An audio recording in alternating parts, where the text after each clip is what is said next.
There we go. Hey, what's going on? What's going on? What's going on? I tell you what's going on. Come on in. I'm early. I'm early on purpose. I'm early on purpose. So come on in. Come on in. Tell a friend it's time to win. This is the I Am Enough talk show where your dreams matter. I am Wanda D. Okay? You got that? All right. Well, we are in our day 3 of our book fair, of our summertime, our first summertime virtual book fair. I had to get the whole title out there, right? So hold tight, tell everybody we're here, we're ready. So to start gathering the people on in. I'm excited so much so to where I think I'm getting a little warm just coming to y'all. Y'all get me warm. I don't know. I don't know. I don't know. What are you doing? Tell me where you're tuning in from. Put your information down there. Put it down there over there in the chat box, in the comments from wherever you are. You might be watching us on Facebook. You could be on YouTube. You could be on Twitch TV. I don't know. You could even be on Grady Baby Radio. So shout out to all of the platforms that are available to us. Shout out to Grady Baby Radio. Shout out to the Winning Evening News, the I Am Enough talk show. Our one of our support groups is the Wake Up Winning for Entrepreneurs. Just come on in, tell a friend it's time to win. Start tagging, start inviting, because when we get rammed up, like this is the pre-show, okay? This is the pre-show. When we get fired up, it's going down. I'm telling you, it's going down. It's going down, and you can't stop it. Yeah, so I'm a little warm. Okay, are y'all warm? What part of the world are y'all in? This is my chit chat time. We're into also, what is this? This is day 19, I think, or 18. Let me just check. Let me give you the right information. We are doing like 100 days of motivation to manifestation inside of the Wake Up Winning for Entrepreneur group. So if you're on Facebook and you're looking for just like a group to help push you through some, just keep you, I would just say we're just a friendly group looking to help one another out. Yeah, day 19. Day 19 of 100 days of motivation to manifestation is taking place. And normally, I have time that I can come in there, but because all of this book fair stuff is going on, it's just, I got to combine everything together. And that's okay, because it's all a part of who I am. It's all a part of what we do. What we want to present is an opportunity for you all to be great, to be better, to connect, to make wonderful connections with other people, to showcase your products, your services, whatever. And and then being an entrepreneur, sometimes it gets lonely. So you have to say, well, I wish I had a group of people that could help you, that could help me. And so that's what we like to think, that we're one of those arms that can help you, like hug you. Oh, you're okay. Give you some encouragement, give you some support. Somebody on there can do something that you need them to do. You might can barter services or pay for some services that you need, so it's that kind of group. And it's right over there on Facebook. The Wake Up Winning for Entrepreneurs is right over there on Facebook. So if you're not a part of that group, come on over there and share your experiences of life, share your experiences of business. I'm really looking for people that want to help out, with their expertise and their talents. So that's what we do over there. And this journey that we're going through right now of the virtual book fair has been phenomenal. If you have not watched it, you can catch the replays on IamEnough365.com. That's our website, IamEnough365.com. So you can check out those those shows that you missed. I'm not going to do housekeeping yet. I'm going to wait to do housekeeping. But this is like my pre-show. I'm just talking to you right now. I'm telling you what's going on with me and what's going on with our team. We have a lot of stuff. We got some people that are, shout out to Demetria Winters. She is about to relaunch her business. Like, we're about to do a really nice professional business launch. It's going to be sipping and painting and celebrating and, just the whole 9 yards. We're going to be eating and laughing and talking. So that's going to be coming up July the 31st, which is my mom's birthday. Yay, Mom. We're going to be doing that. Have another friend. She's supposed to be sending me her information because she has a movie premiere that's taking place this Saturday. And it should be really, really, really, truly exciting to see that. And that's going to be taking place this Saturday at in Atlanta. So if you're in the Atlanta area, you're looking for something to do, that would be a great opportunity for you to just, take advantage of seeing that, supporting the artists. And this is a movie that speaks to just urban situations, gun violence, how to save our youth. So it's a very passionate movie, and I actually have the clip, so I'm gonna be playing it in our book fair at some point in time. I'm gonna be playing that, sharing that with you all. And the thing about it is, being in this virtual space is a lot different, right? See, I'm used to live events where I can touch people and hug them and all this other kind of stuff, but you have to make the best of what you have. And the virtual space is cool because it allows you to talk to people, some people that you really aren't able to talk to because of the distance. Virtual closes in the gaps of borders. We are borderless when we go virtual. And that's what I love about what's going on. That's what I really, really love about my first person that I'm speaking to today. She's a queen. She's over there in Australia, just making some beautiful magic happen over there. She has her own platform and another media platform. So, definitely someone that you can connect with. And let me just say this. I think she's in the back room eating the snacks. If you back there, for all of our authors that come back there, pay attention to the private chat box, because there's some instructions back there that you should, follow, look and see to do. Make sure that you did that. So make sure you just read those notes that's back there in the back room. Now, what I had to say, so this virtual book fair, being international, it gives us an opportunity to connect with other people. And then you learn more about other people, and you say, you know what? I can't be in Dubai, but I can have relationships with people in Dubai. I can't be in South Africa, and Kenya and different places, but I can have relationships. I can't be in Canada, but I can have relationships with people. That's the power of networking. That's the power of social media, is you can formulate and grow and nurture relationships that you normally couldn't if you can only go as far as your, car take you, or your plane and take you. But now you can travel the universe, right? So that's what I love about it. Well, let's get started. And I want you to, again, give a shout out to calling in your friends and your family and your foe. And I'll be right back after this quick message.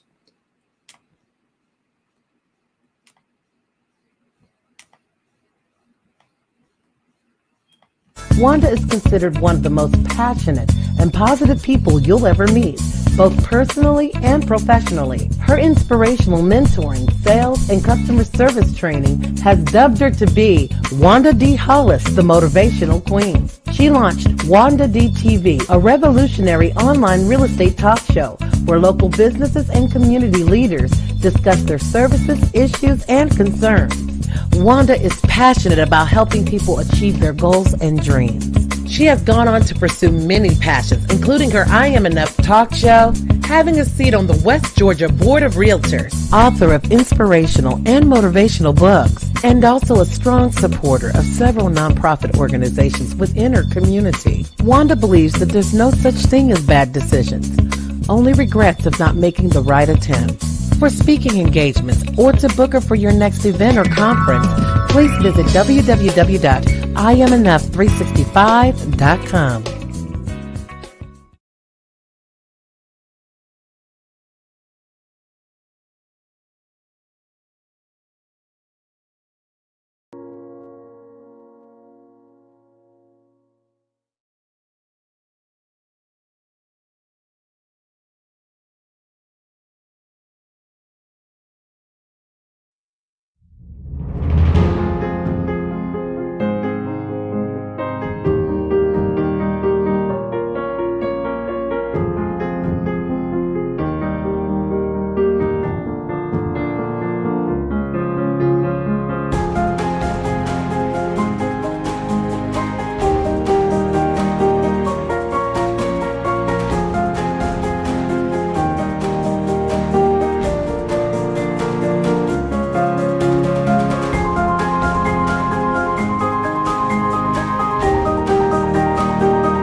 I'm author Sylvia Brown Roberts with another discussion question from Behind Church Doors, my first novel in the Church Doors series.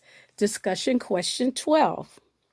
Nikki Mack is very surprised when she sees Darius Muse, a man who attacked her years ago, attend a church service and stand and say he wants to be baptized. But before he makes his confession, he turns around to the congregation and tells everybody what he did to Nikki Mack those years ago. Then he looks at Nikki Mack and says, Nikki Mack, before I get baptized, would you please forgive me for what I did to you long ago? If you were Nikki Mack, what would you say? More next time.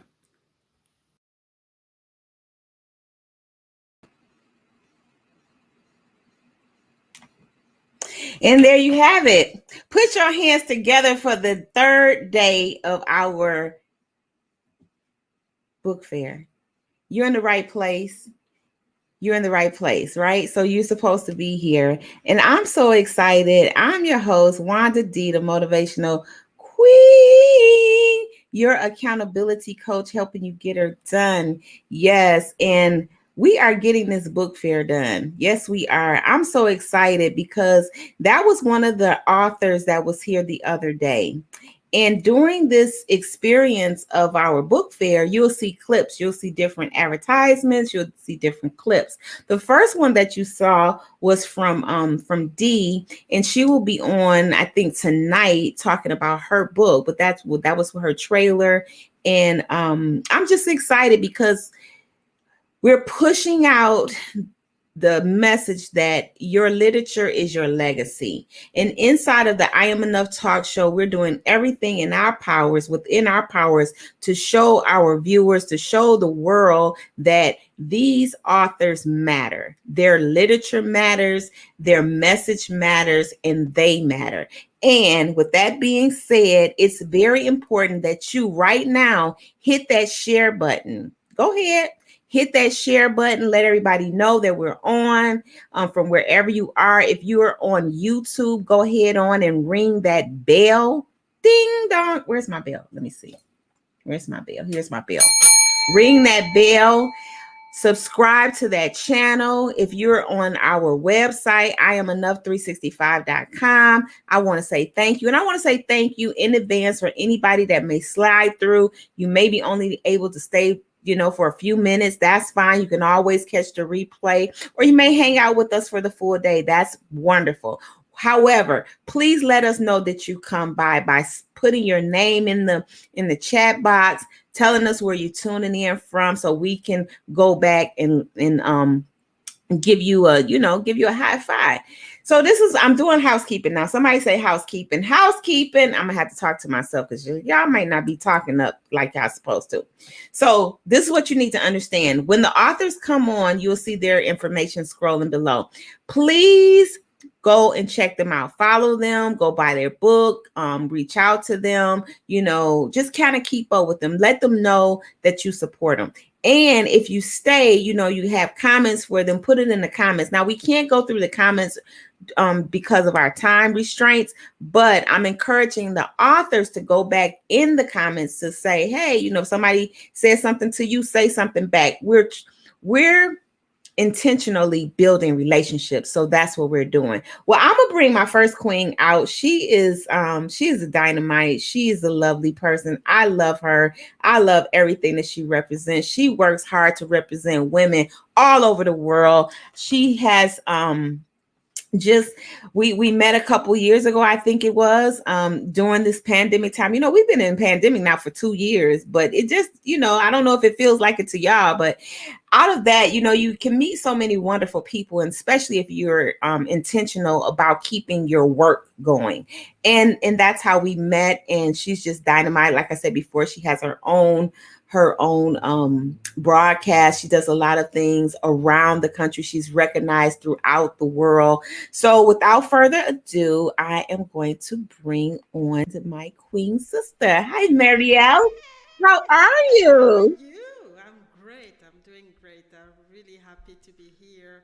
And like you said, the pandemic have brought some joys to everybody, and you are one of them. So really happy to be here. Thank you so much. Thank you so much, my sister. Thank you. I really, really, really appreciate that.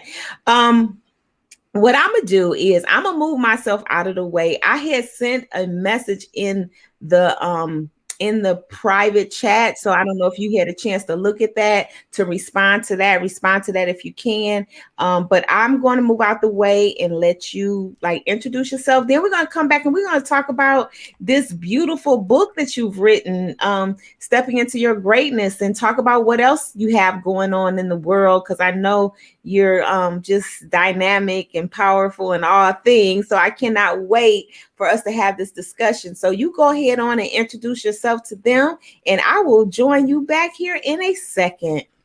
So yeah, it's so welcome everybody. It's just such a great idea from Wanda to start this type of event. So my name is Mireille Tidekima.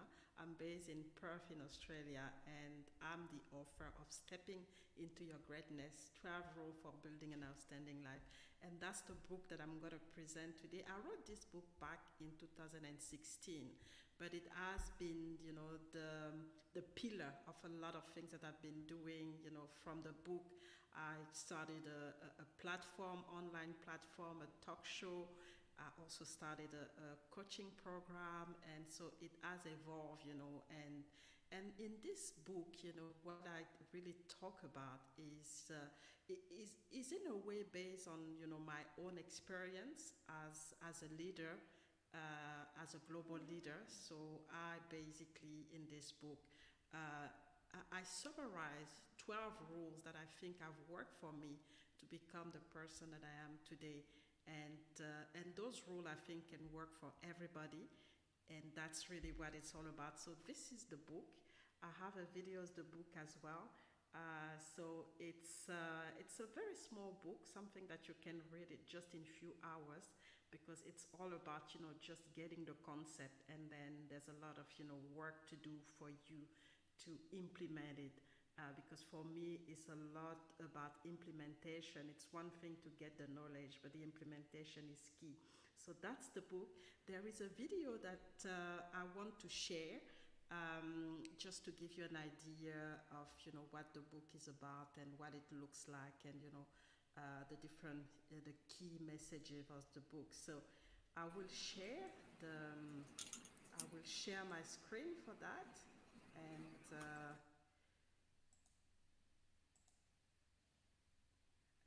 then play the video.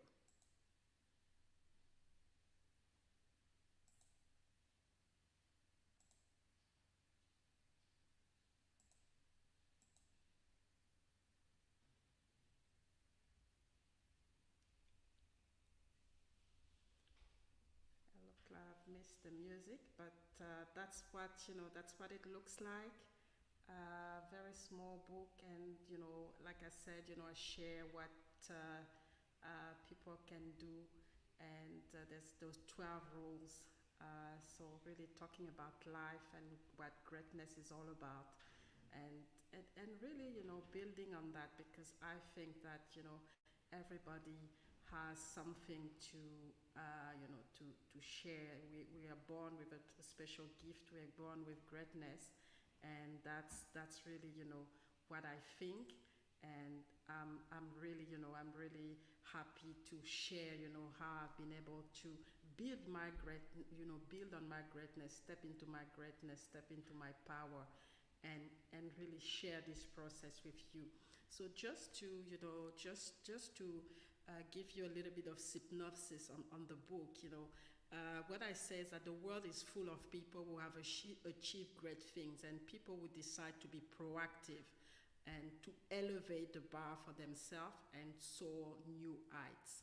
So you have to decide to leave nothing on the table of life and live the ascending life that you deserve. And that's really my motto.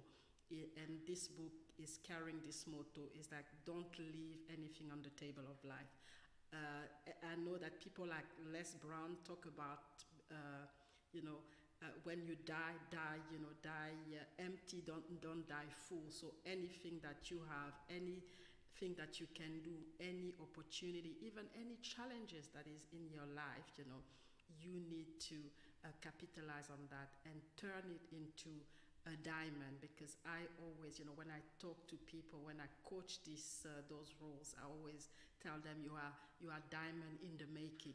And that's what stepping into your greatness is all about, is understanding that you have this greatness inside, get in contact with it, and then unleash it to become the diamond that you are supposed to be. And that's what I'm saying. So just to talk about the rules themselves, so like I said, there are 12 rules. So the first rule is, to start with, understanding that you are great. So start with the greatness in mind, and the greatness in mind, understanding that, you have no limitation. And if people put those limitations on you, it's not about you. You have nothing to do with it. You are unlimited. You have this greatness. So for you, the first thing is to understand that this greatness is inside of you and have it in mind. The second one is about faith, because you can believe that you have this greatness, but you also have to, have this faith in yourself, this faith that this greatness is going to come out, this faith that this greatness is going to be something that you're going to live with, and something that you're going to use to make a difference, not only for yourself, but a difference in your life and in your community. The rule number 3 is to create, when you're really sitting, you believe in yourself, you have this faith, it's to start the process of creating this vision that you have, and this mission that you have for your life. So that's the rule number 3. And rule number 4 is about, when you have clarity on why you are here, who you are, then it's about, putting a plan in place and having a strategy to know how you're going to get to this, how you're going to accomplish this mission, and how you're going to, make this vision a reality. And when you have this plan, it's one thing to have the plan, it's one thing to have the strategy, it's one thing to take action, but you don't just take action like that, because when you realize that at some point you have to acquire more knowledge, you have to connect with people, because this vision cannot be done alone. So this process of acquiring knowledge, this process of building, becoming a person that is a learning, always in a learning, so a learning being, like I call them, that's what you need to be able to get to this vision. And then obviously through this process, you don't just limit yourself to the minimum, you always go for for something that is big. So think big. So the rule number six is to go the extra mile, which is, if something require for you to make an effort, you have to basically double the effort to get to the extra, to get to the big thing, instead of just limiting yourself to what people expect from you. So that's the extra mile is the rule number six. And rule number seven, like I said, you know, you might start on your own, but at some point you need a team.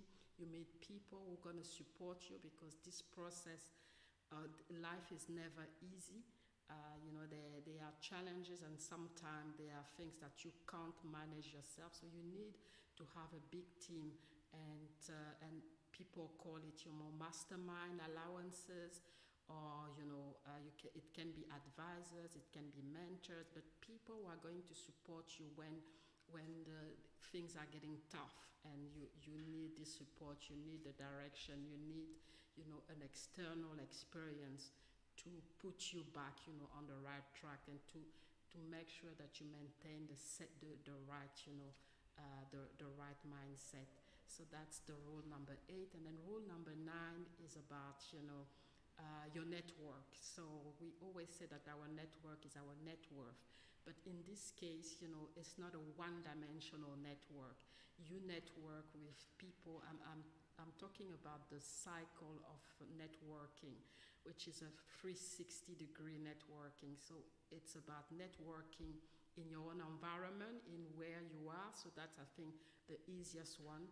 It's also networking with people who've done more than you, people who actually are your leaders, people that you look to. So have, some people up there that you look to that are in your network.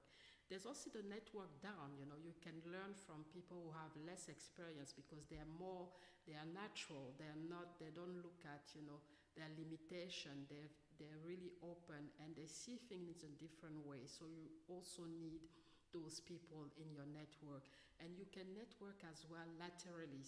It means that, with people who are at the same level, but who might actually have a different experience. It can be people in the same gender, it can be people of same age, it can be people in the same industry, but really look at how you can have this 360 network that will support you, especially as a global leader. It has been something that I've really capitalized on. I think this 360 model to help me. And so rule number 10 is, in everything that you're doing, always look at the positive. And so have a positive mental attitude, because that's what's going to carry you, especially when you fall. That's what's going to help you to come back. And that's what's going to help you to look at, all those challenges and those difficult moments, and find the one opportunity that is, available. So always have this positive mindset, this positivity, and a focus on what is positive in your life, so that it helps you to bring more greatness into your life. And the rule 11 is the communication. And the communication, you will agree with me, that's everything. So it's the verbal communication, is your body, how you interact. It's a lot of things. So your emotion, the type of emotion that you bring on the table, especially as an entrepreneur, what kind of emotion, how do you create rapport? So it's a big part of this greatness, and this outstanding life that you want to create for yourself. And then the last one is and that's something sometimes that we forget. We need to brand ourselves. We really need to brand ourselves, especially bring out this authenticity that is ours.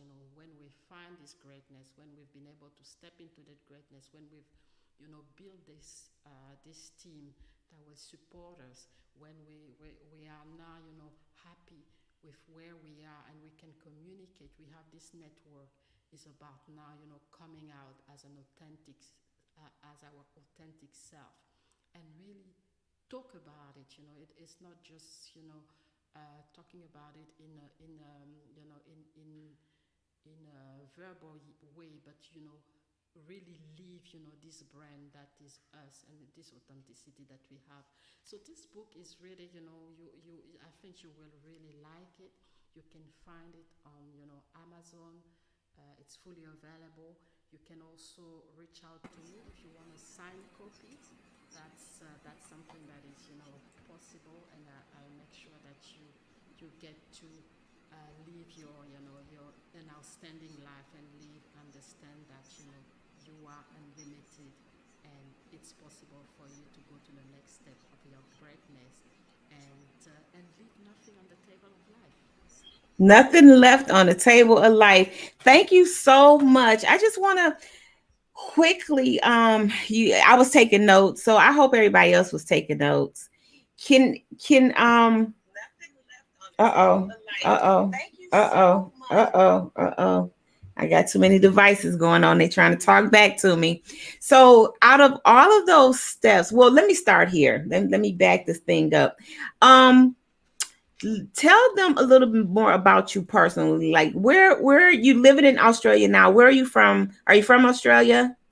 So I have a very interesting story. I was born in a country called Gabon. That's in Africa, West Africa, former French colony in Africa.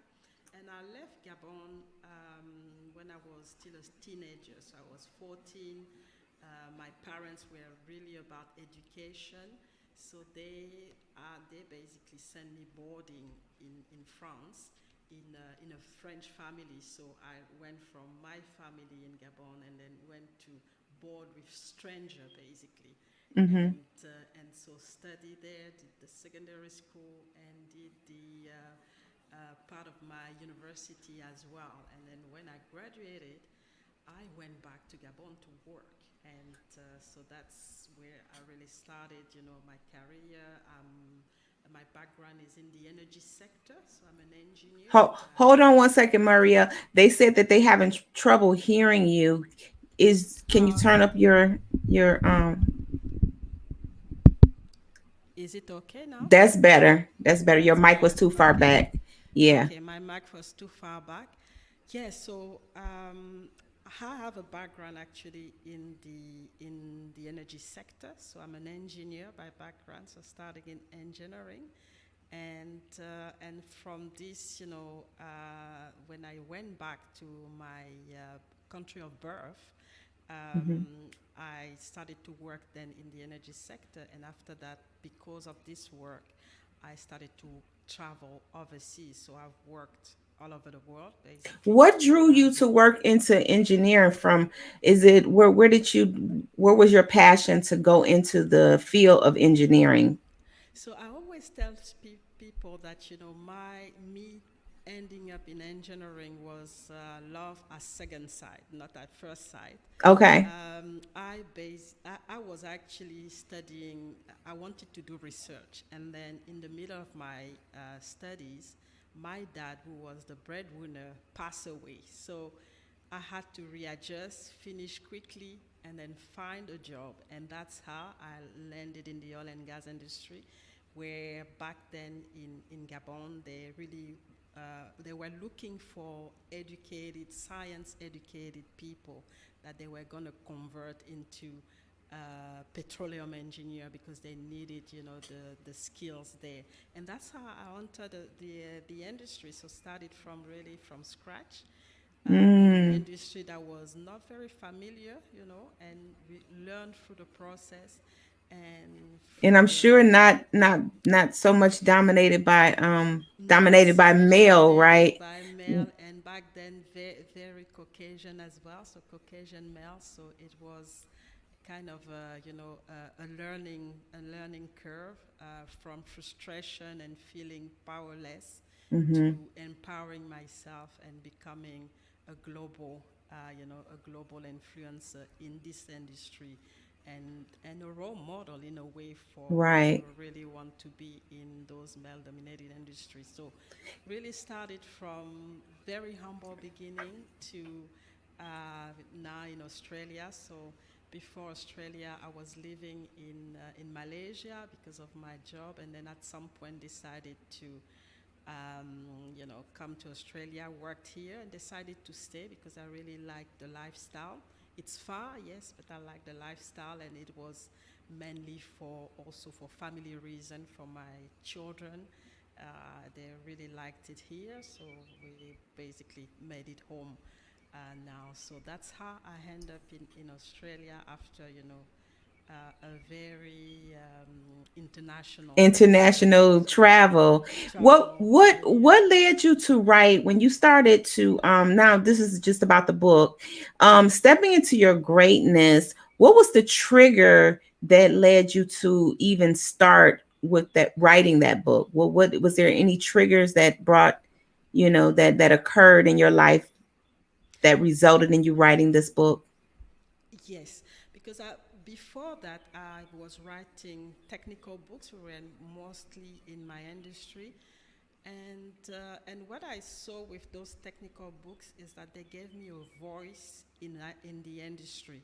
So what triggered stepping into your greatness was my own experience having to not being able to find any role model, not being able to find, information that would help me lead myself in a way as a minority in this industry. So what I said is that, you know what, I've learned a lot, going around the world. So why don't I summarize this into a book, Mm-hmm. and highlighting what are the the the, the the strategies and the tools that I've used to become the person that I am, because I know that it can be repeated by somebody else instead of keeping it for myself, and Right. offering it to people so that they understand that in any situation, even if they are a minority, they can always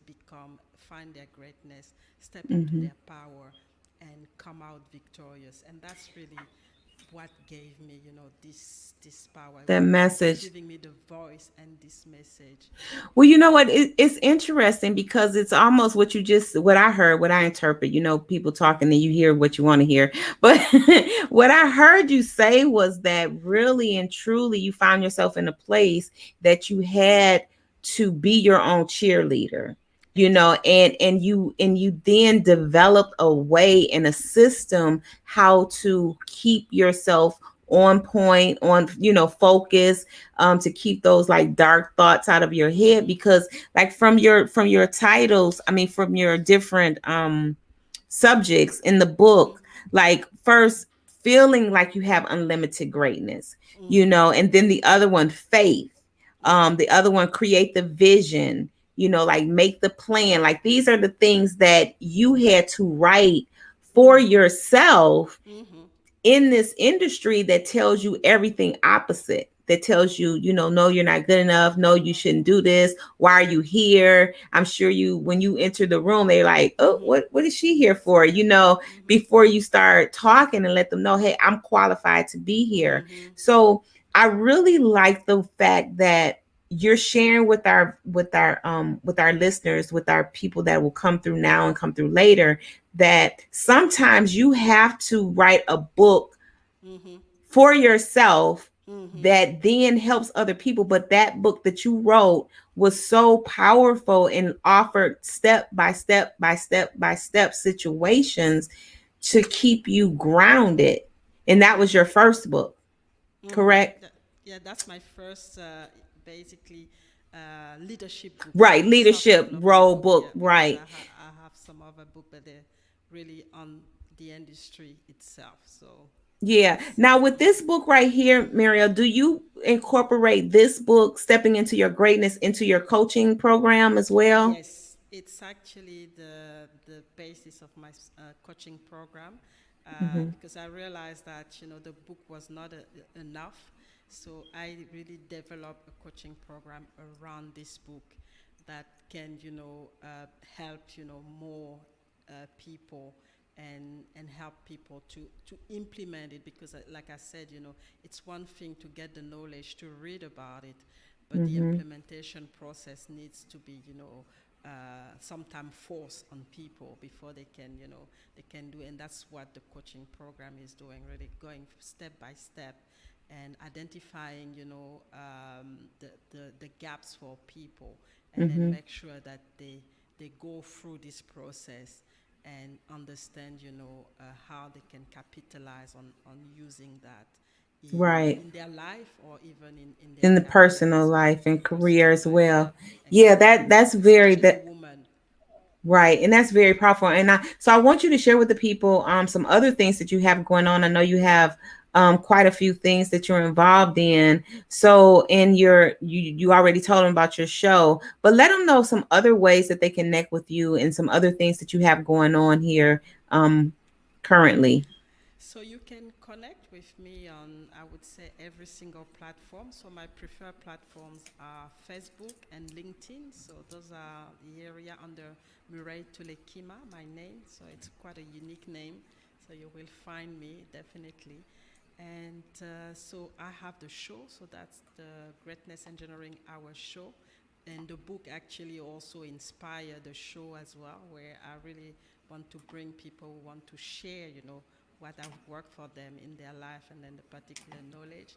So that's weekly on Monday and Fridays. I have a magazine as well, which is, published every quarter.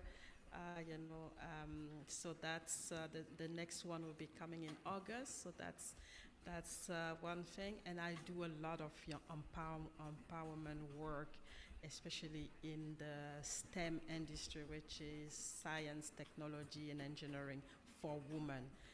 Because one of the mission that I have is to bring more women into those male-dominated industry, Mm. and help them to have How this important is confidence. that we pay attention to that? Because I always say to people, like we're behind, especially in the United States. We're so far behind in technology, in the STEM. So, and I know you're like a crusader for women that's really helping, take the charge on that. So just speak to us a bit about how important that is, especially now.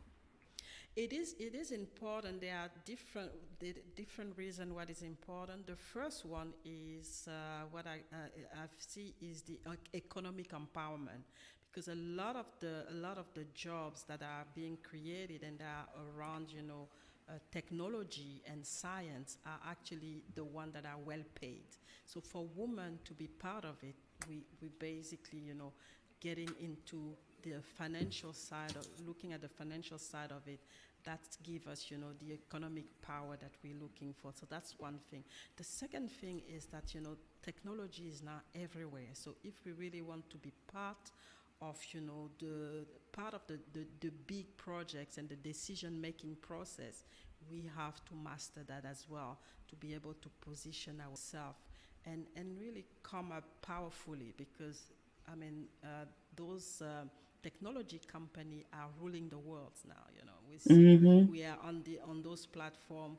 Those are, things made by those technology company who are very male dominated. So a lot of things are being done just with with men, brain, and sometimes they forget about, what women need. So we need to be there. We Yeah, need to be part of the, this world, and that's really what it's all about. And I would I say like those that. two key things. Two key things. So tell our viewers how would you suggest someone like that's looking to get into the industry? What are some of the things that they should look for, or what are some of the key things that they should, maybe questions that they should ask when they're wanting to, get into that industry?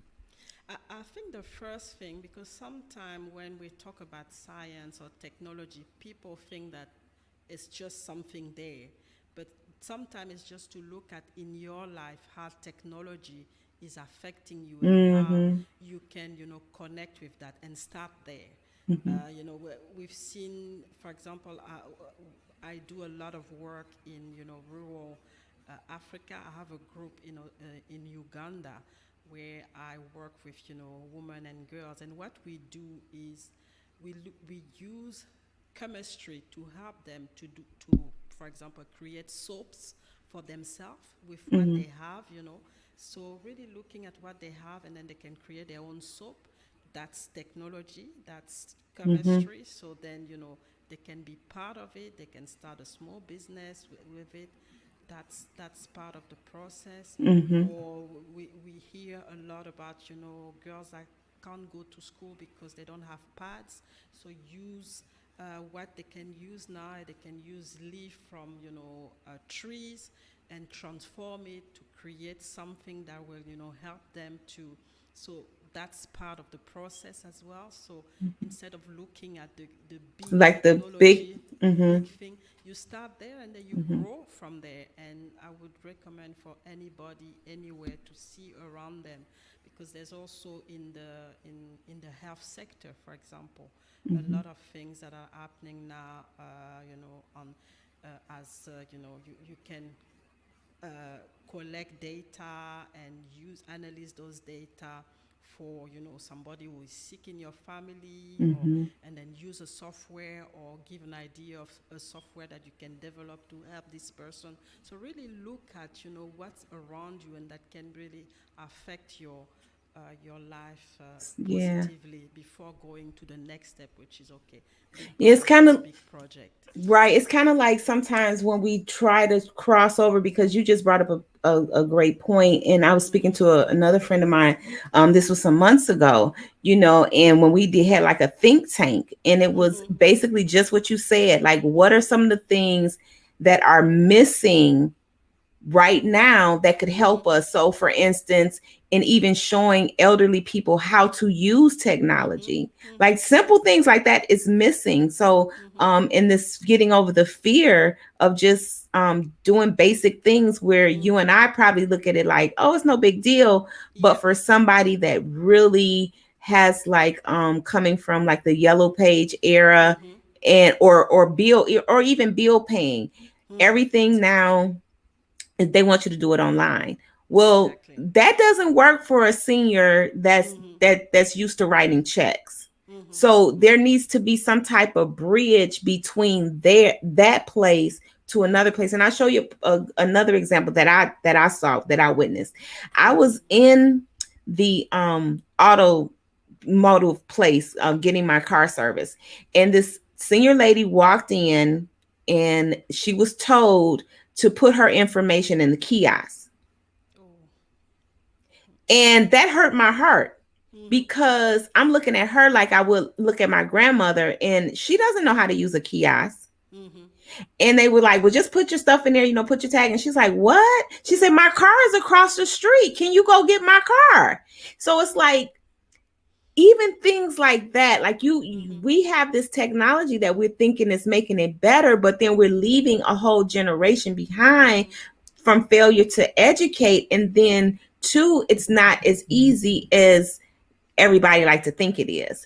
So I was Exactly. like, I said, ooh, I was just wanting to get up, and help her out or whatever. But the lady then finally was kind enough to come over and put it in for her. It's like, because that just doesn't work Mm-hmm. for a 80-year-old telling them to use the kiosk. They're still out driving, being productive. So Mm-hmm. so at that point, I thought like there has to be a better way Mm-hmm. to help assist them. And like what you're to your point is, that's where technology comes into Mm-hmm. play, of us, the woman, the elderly, the nurturer, kind of like Mm-hmm. looking out for our kids, our grandparents, our parents, Mm-hmm. and stuff of that nature. So keep fighting a good fight. I'm right there with Yeah, you. definitely.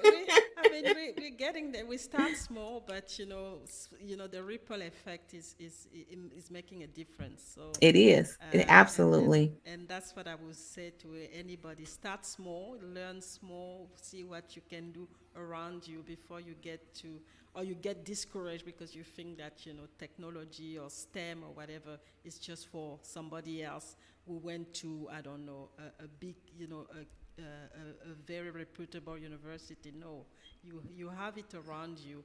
Just find an opportunity Yeah. to use Just it find an to create opportunity. something. Yeah, Well, I could talk to you forever, because this is me just, too. I like to help be instrumental in educating people. And I know that you do as well. So we definitely have to pick this conversation up in a setting.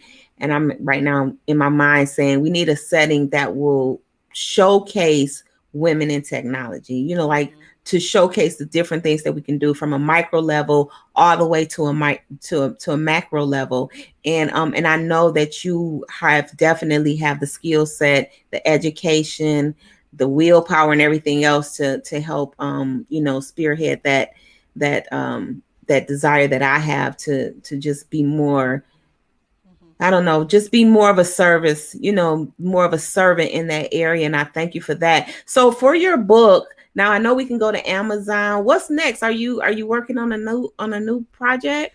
I'm actually working on a new project. It would, I wanted to finish it this year, but I don't know if it's going to be finished. Don't leave anything on the table of life. So that's going Okay. to be the next book. I like it. Yes, so I think it's going to come out next year only. And there's another book as well that I've started, just starting, which is the greatness engineering, because this philosophy for me is important. This, making sure that people understand that they can make an impact, and Mm-hmm. always looking at, creating this positive impact wherever they are with what they have, not Mm-hmm. looking for, waiting for, the next person, or waiting for the money that's going to come from somewhere, or really what we just, talked about, look at what you have and make something great with it. So Mm-hmm. that's going to be also next year. Absolutely. And I'm asking all of our authors that are coming on. And guys, thank you so much for tuning in. This is the I Am Enough talk show where your dreams matter and you're inside of our book fair here. I'm asking all of the authors to speak to the person that is sitting on that shelf, that's sitting on the sideline, wanting to do their book, but a little bit hesitant, a little bit fearful. What words of encouragement could you give them? So the thing, and I've talked about it before, is, writing books, and especially this book gave me a voice. So if you're frustrated, or if you want to, to pass a message, I know you already have a book in you, but you don't know it yet. So go inside, find the book that you have, and write it. Get your voice back, because Get your we voice need back. every single voice to I make love this it. world a better place. So make sure you write your book, you add to the voices that are existing, and then amplify this voice through your book. So that's the tip, guys. Get your voice back. Write that down, somebody. Get your voice back. That's her tip. And also, what will be your one power word that you will leave our listeners and our viewers with today? So the power word is, I'm all about greatness. So it's really, you have greatness inside of you. So make sure you step into it. Don't leave it, inside. Step into it and start making, a difference. Okay. Thank you so much, Queen. I appreciate you being here today. Thank I you. hope you continue to watch our book fair as we continue to unfold it, and also make sure that you share the information, let it people know, encourage other authors. We're going to be doing another book fair in the fall. Mm-hmm. So, you're more than welcome to come and be a part of that. And even if you want to take a trip to the States, we're going to have it Nice. live, live Yeah, and online. So you have and options. online. I have options. You So have thank you options. so much for, for putting all of this together. It's just amazing, really authentic, and I really love it. Thank you. Thank you. You welcome. It's all it was a commission, woke up with heard the word and said, okay, I'm doing it. So Mm-hmm. here we are now. And Fantastic. and I'm glad to be here. Thank you so much. You're welcome. Have Take a care. great Thank you. day. All You right. too. Love you. Bye. Bye. So that wasn't that beautiful. See, this is what I'm talking about. It is about the book, but it's about the person that wrote the book. It's about their story. It's about um it's about, like she said, like Marielle said, your voice matters.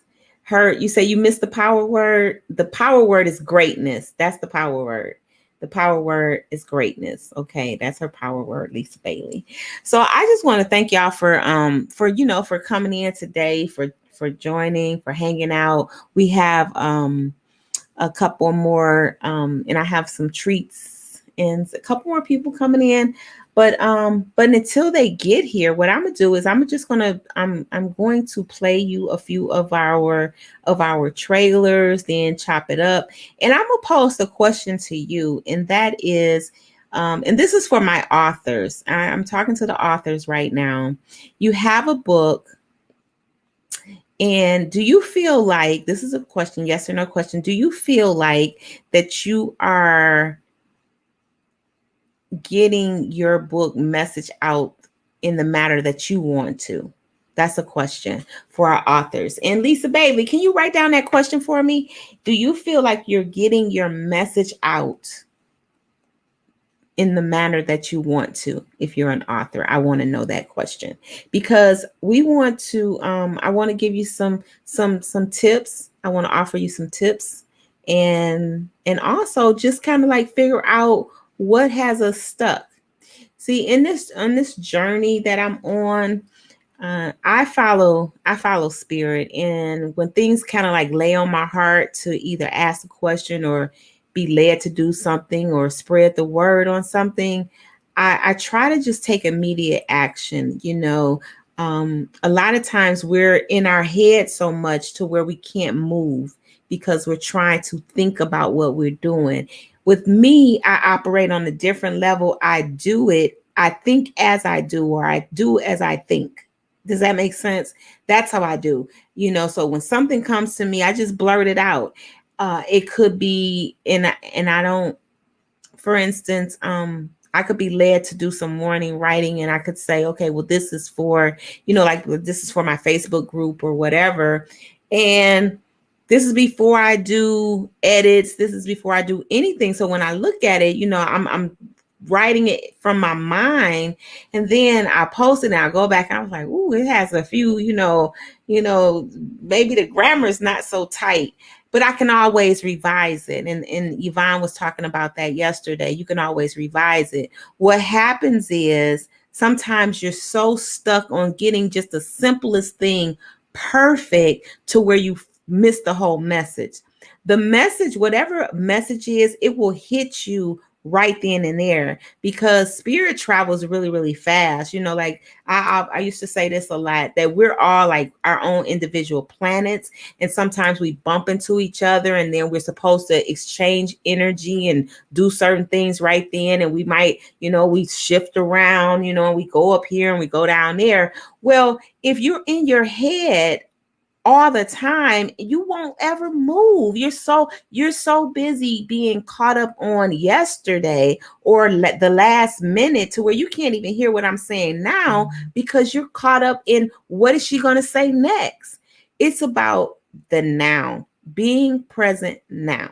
So thank you, Lisa, for writing that question down. So do you feel like you are getting your message out as you would like if you are an author? So I'm speaking about your book, your body of work. Do you feel like you're doing that, or do you feel like you're just like leaving it on the table and just saying, forget about it, I did it, but I don't care? And because there's always, and the reason why I ask that, because the same questions that I ask you are the same questions that I ask myself.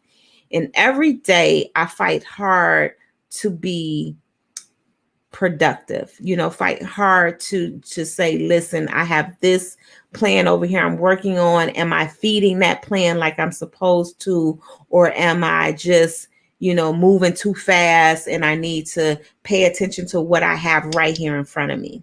And that's the magical part about a book. You heard Mario say how she wrote her book like years ago, but yet that book is still relevant. Yet you can still take that book and apply it to your everyday right now life.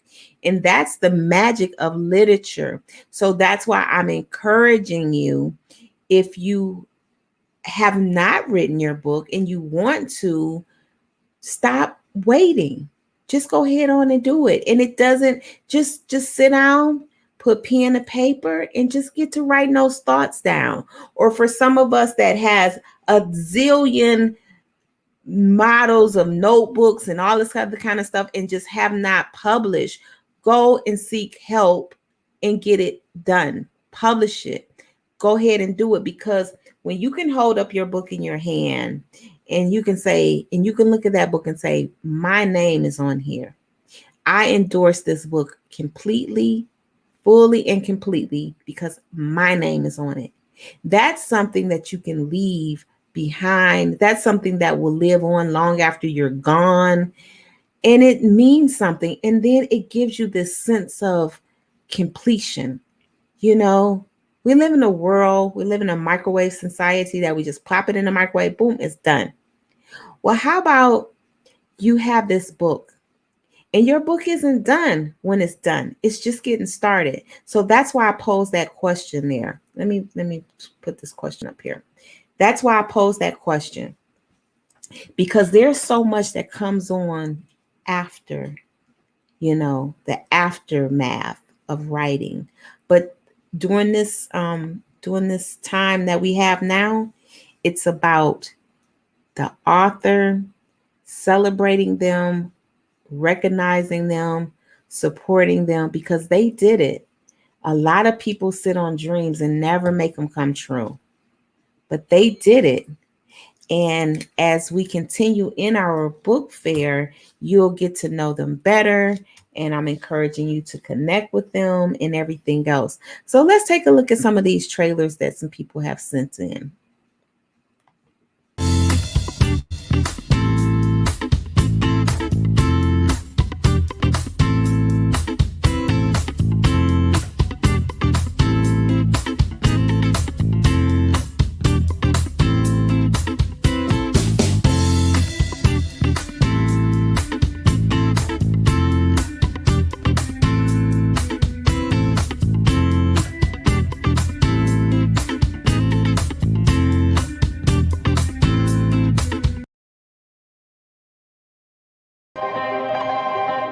Gia, what's going on? It's your boy Quan John here reading Motivational Motives. It's a bona fide manuscript. It's a book of real life parables, quintessential quotes, and reasons to reflect. It can be purchased in Amazon, Target, Walmart, Barnes & Nobles, and over 40,000 international mom and pop shops. So get your copy, 100.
Take time out to focus on you. Don't take on any tasks that don't belong to you. It's a perfect day to make a change. Gotta put the brakes on anything that get in your way.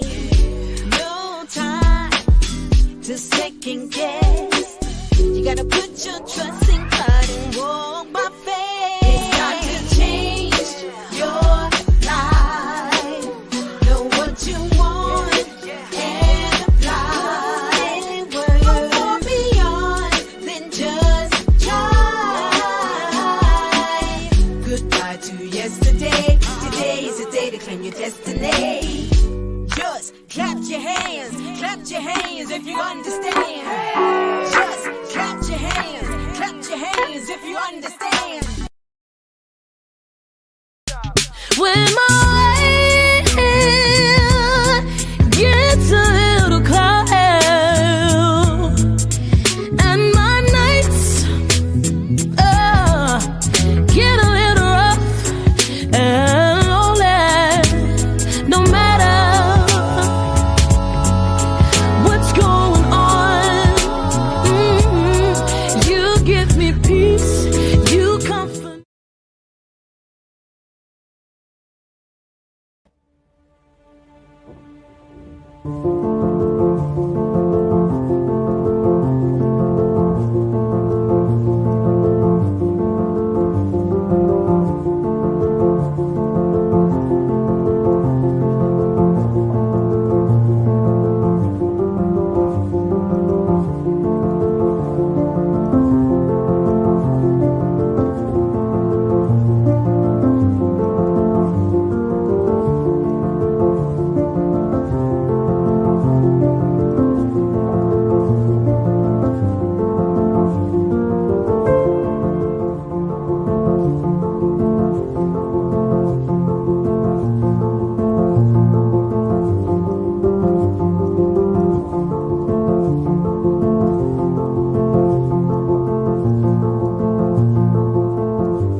Available at Christian bookstores and online. Purchase it today.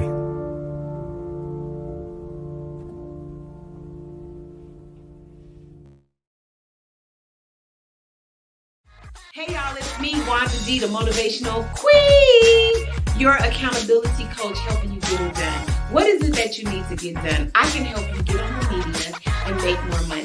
Get that exposure you're looking for. So come see me. Check me out all social media under Wanda D House, yes, my government name. And you can also follow my website at IamEnough365.com. That's me, Wanda D, the Motivational Queen, and I look forward to seeing you soon.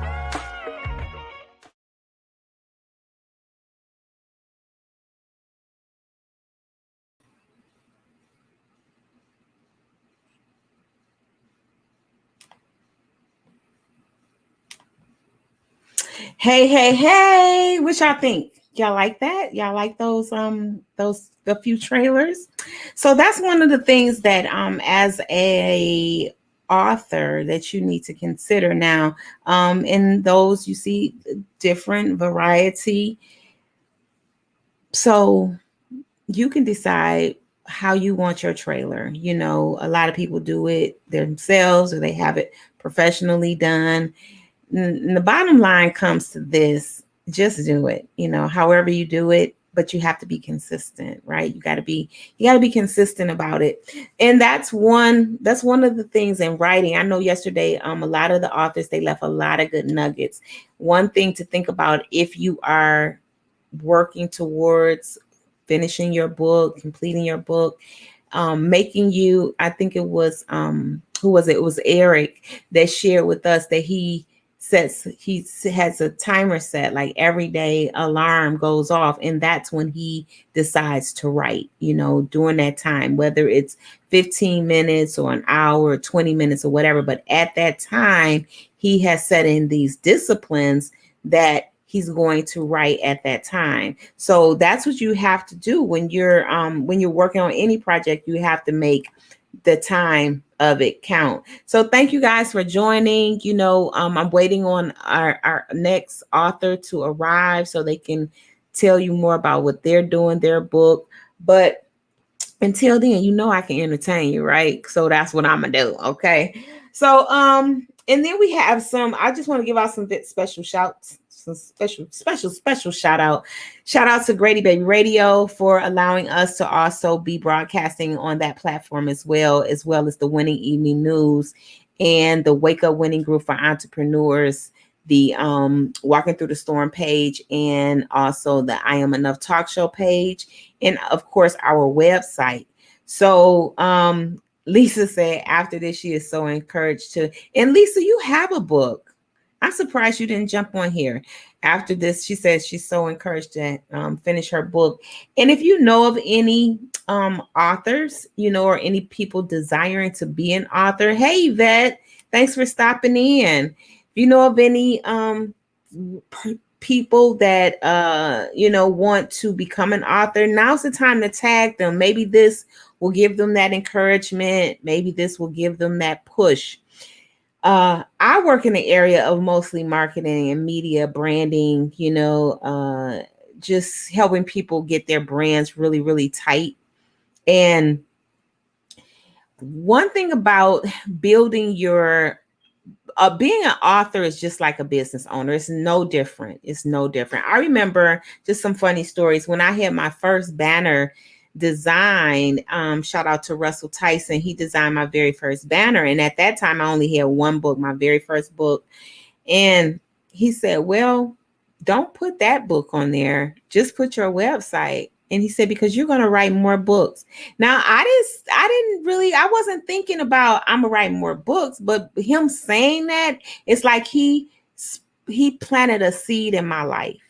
When he said that, I said, oh, okay. So on that banner that I did, I didn't have my one book on there. It just had me down as an author.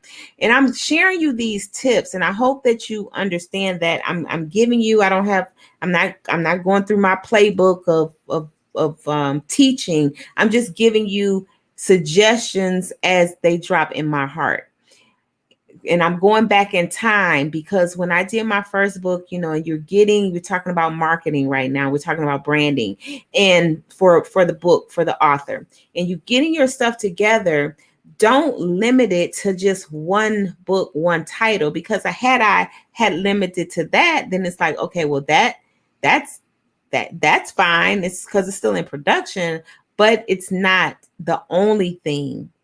It's not the only book that I have. So what he did from his standpoint as being my guide through getting my branding and my marketing stuff together, we talked, and it's like, oh, okay, yeah, that makes sense. That makes sense. So then on that first banner, it said author. Then it said radio personality, because at that time I was just in radio, hadn't transformed over to television yet, but it just said radio, and it said radio personality, and it said coaching, so on that banner, it was my picture and my brand, my brand colors and all that kind of stuff.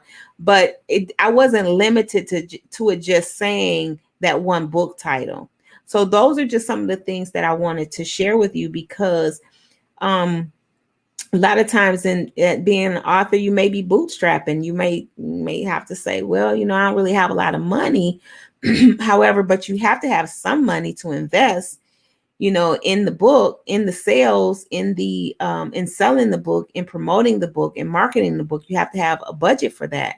So make sure that you use your dollars wisely as you're putting together your marketing packages, because I went on, now I have like 3 different types of banners, but that was my first banner to start, and just say that, $150 that I spent was spent wisely, because I could just keep going with that banner, and I literally wore that banner out,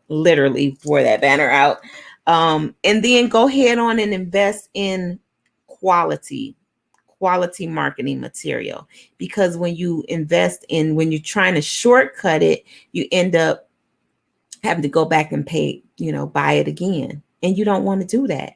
And you shouldn't have to do that. So those are just some tips that I would strongly encourage you to think about as you putting your books, putting your marketing strategies together, getting your branding and your other things together. So Lisa said that that was a collaboration book. She won her own book, and which is great.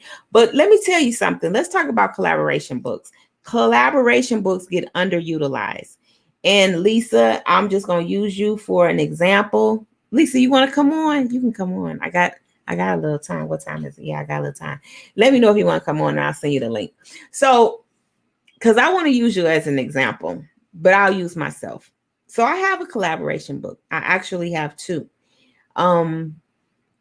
And although I no, actually three. I have three collaboration books. Now,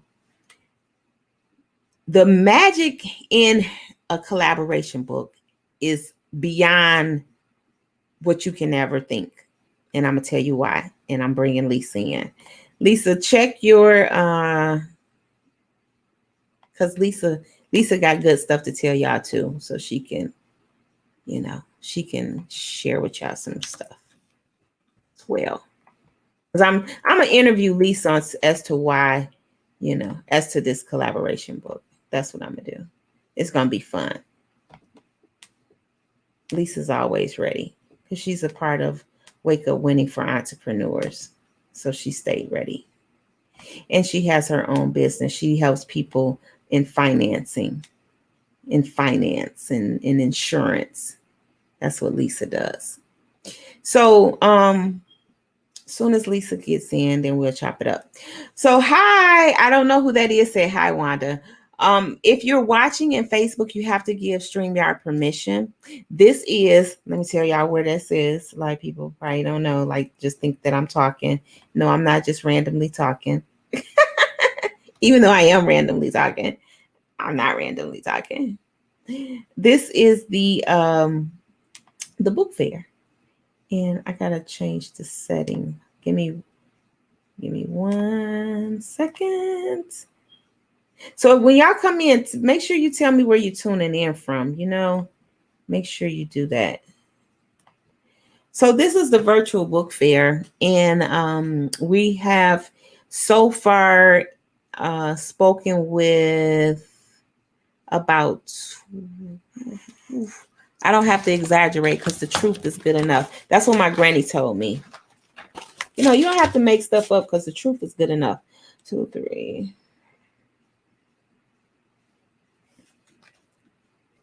We have so far spoken with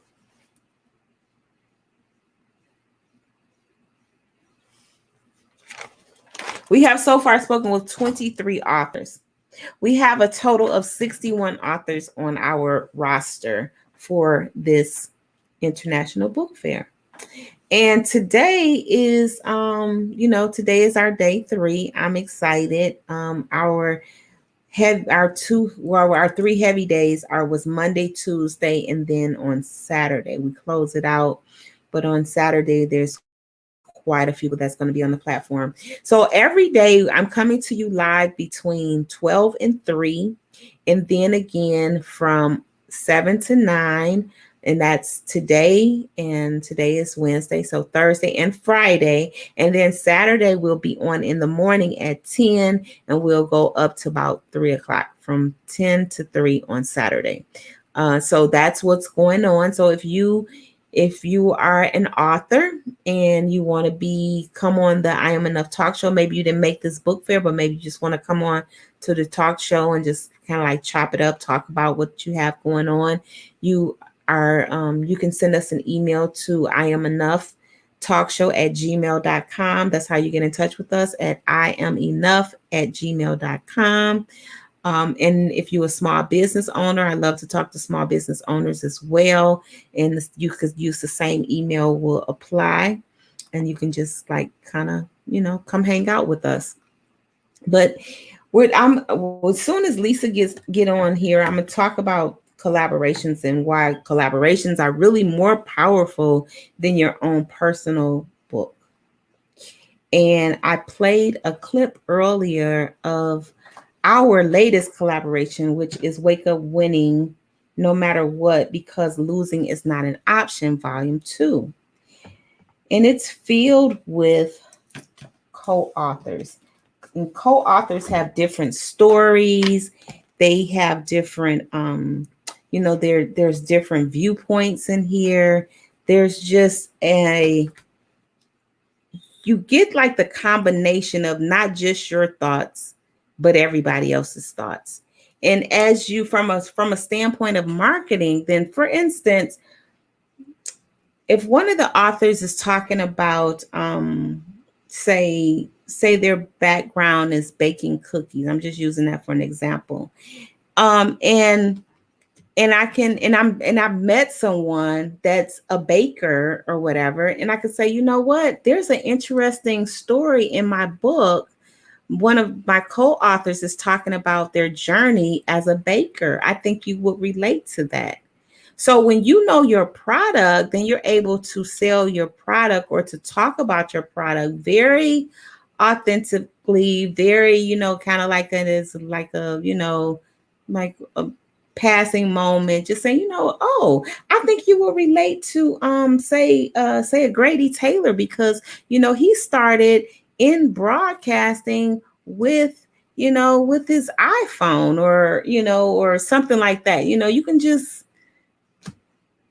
because the story is right there. So you can talk, you can say, you know what, there is a nurse in here that shares her journey about some mental illnesses, and how she overcomes that, or how she's coping with that, and now she's going on to open up her successful 7-figure business. You can share, and guess what, that's not your story, but it's a part of your book. It's a part of your journey. So that's why I say, in as far as collaborations go, that's the creme de la creme as far as I'm concerned, because especially if you're a new author, if you are a new author and you don't have you don't have a big circle of people, if you don't know a lot of people, if you kind of like from a small town, jump on a collaboration project, and it will expand you. It will just take you to places that you couldn't get by yourself, because in your book you can only talk about your perspective. Or if you're writing, and I'm saying, and there's a couple different types of books you can write, but just like, say, if you're sharing a piece of your experience, or you sharing your memoirs or whatever, it's like, well, who are these memoirs for? Who are they going to serve? Who are they going to bless? But if you jumped into a collaboration and you share just a piece of your story, maybe something like the best day of my life kind of thing, or when I met my husband, and they like, for somebody that want to know, well, how did you meet your husband? Or when I met my wife, and they like, and you're just sharing that little portion in the collaboration. Now your story is a part of the collaboration that I'm in. Man, now when I go and meet somebody that said, I want to know how to meet a husband, or I want to know how to meet a wife, and I can say, well, you know what? You need to buy my book, because there's a story about somebody that they met their husband or they met their wife in the book. But let me see what Lisa Bailey got up in these streets today. What's up, Lisa Bailey? Hey, girl, can you hear me? I can hear you just fine. Oh, hey, y'all, hey. Lisa, you so full of life. Have you been enjoying the conference, the book fair? Oh, my God. I have so been enjoying it. I've been going back hitting the replay, too, honey, because you know me, I'm doing a whole lot. But I'd be like, oh, let me go hit this replay right quick and see, because I hadn't counted everybody, but I'm going to go back. It's been great. It's been great. Did you catch the kickoff? Yeah. You caught the kickoff? Okay. Yeah. Okay. Do you have any aha moments in that? Oh, my gosh. It's been so many. Some of the authors have just really been so inspiring, and it's just like, wow, they've been through so much, but still able just to put that down on paper and then put it in a book. I don't know, I don't have any words, and the power words have been phenomenal. I mean, I've been trying to write them all down, because all that stuff is just filling me up so much. I'm glad. And you know what? I tell you, and I'm glad you were able to come on, because, I said, dang, I'm a kind of like a work in progress. So as things come up, I'm like, okay, I need to bring that element in. So this is kind of like a testimonial type of element from a person that, like yourself, that has been watching it. And last night, when we finished last night, it was, you okay over there? Yeah, Okay. I got low battery, so I might jump out. Okay. But I was going to say, last night it was so powerful to where I got off the broadcast and I was like, what is going on? But I want to, before I lose you with your battery, tell me what your anthology that you're a part of. What's the name of that? It's You Have No Idea the Hell I've Been Through. Okay. Yeah, it was a book of 20 women, organized by Taria. Mm-hmm. Yeah. Okay. So are you still marketing that book? No, I have not really been marketing it. Okay. Is there any reason why? No, not really. It's just my business. I've been really trying to focus on my business. In my next book, I want to be more focused on my business so that So I can market it. Okay, so the book that you're going to write, is it going to be about finance? Is it going to be in the area of finance? Yes. Financial literacy? Yes. Okay. When is that book going to come out? I'm hoping within the next 3 months, honey. I started Okay. it. Okay. How much more work you got to do on it? Oh, I couldn't even tell you. Probably about 50%. Okay. Well, you don't want to mess with me. I know. You had it. You had that book done in like 2 weeks. I know. You don't want to mess with me. I see you treading lightly. She like 50%. Yeah, because she already know. She'll be over there typing, getting it done. That's right. I'm gonna get on it though. Well, I hope so. I thank you for coming in. I was just sharing with everybody how the power you have so much power in those anthologies, because if you're promoting it, you can just promote other people's story because it's still your book, along with your story. So I know you having funky phone trouble there. Go charge up and come back. All right, Lisa. Thank you. Love you too. Bye.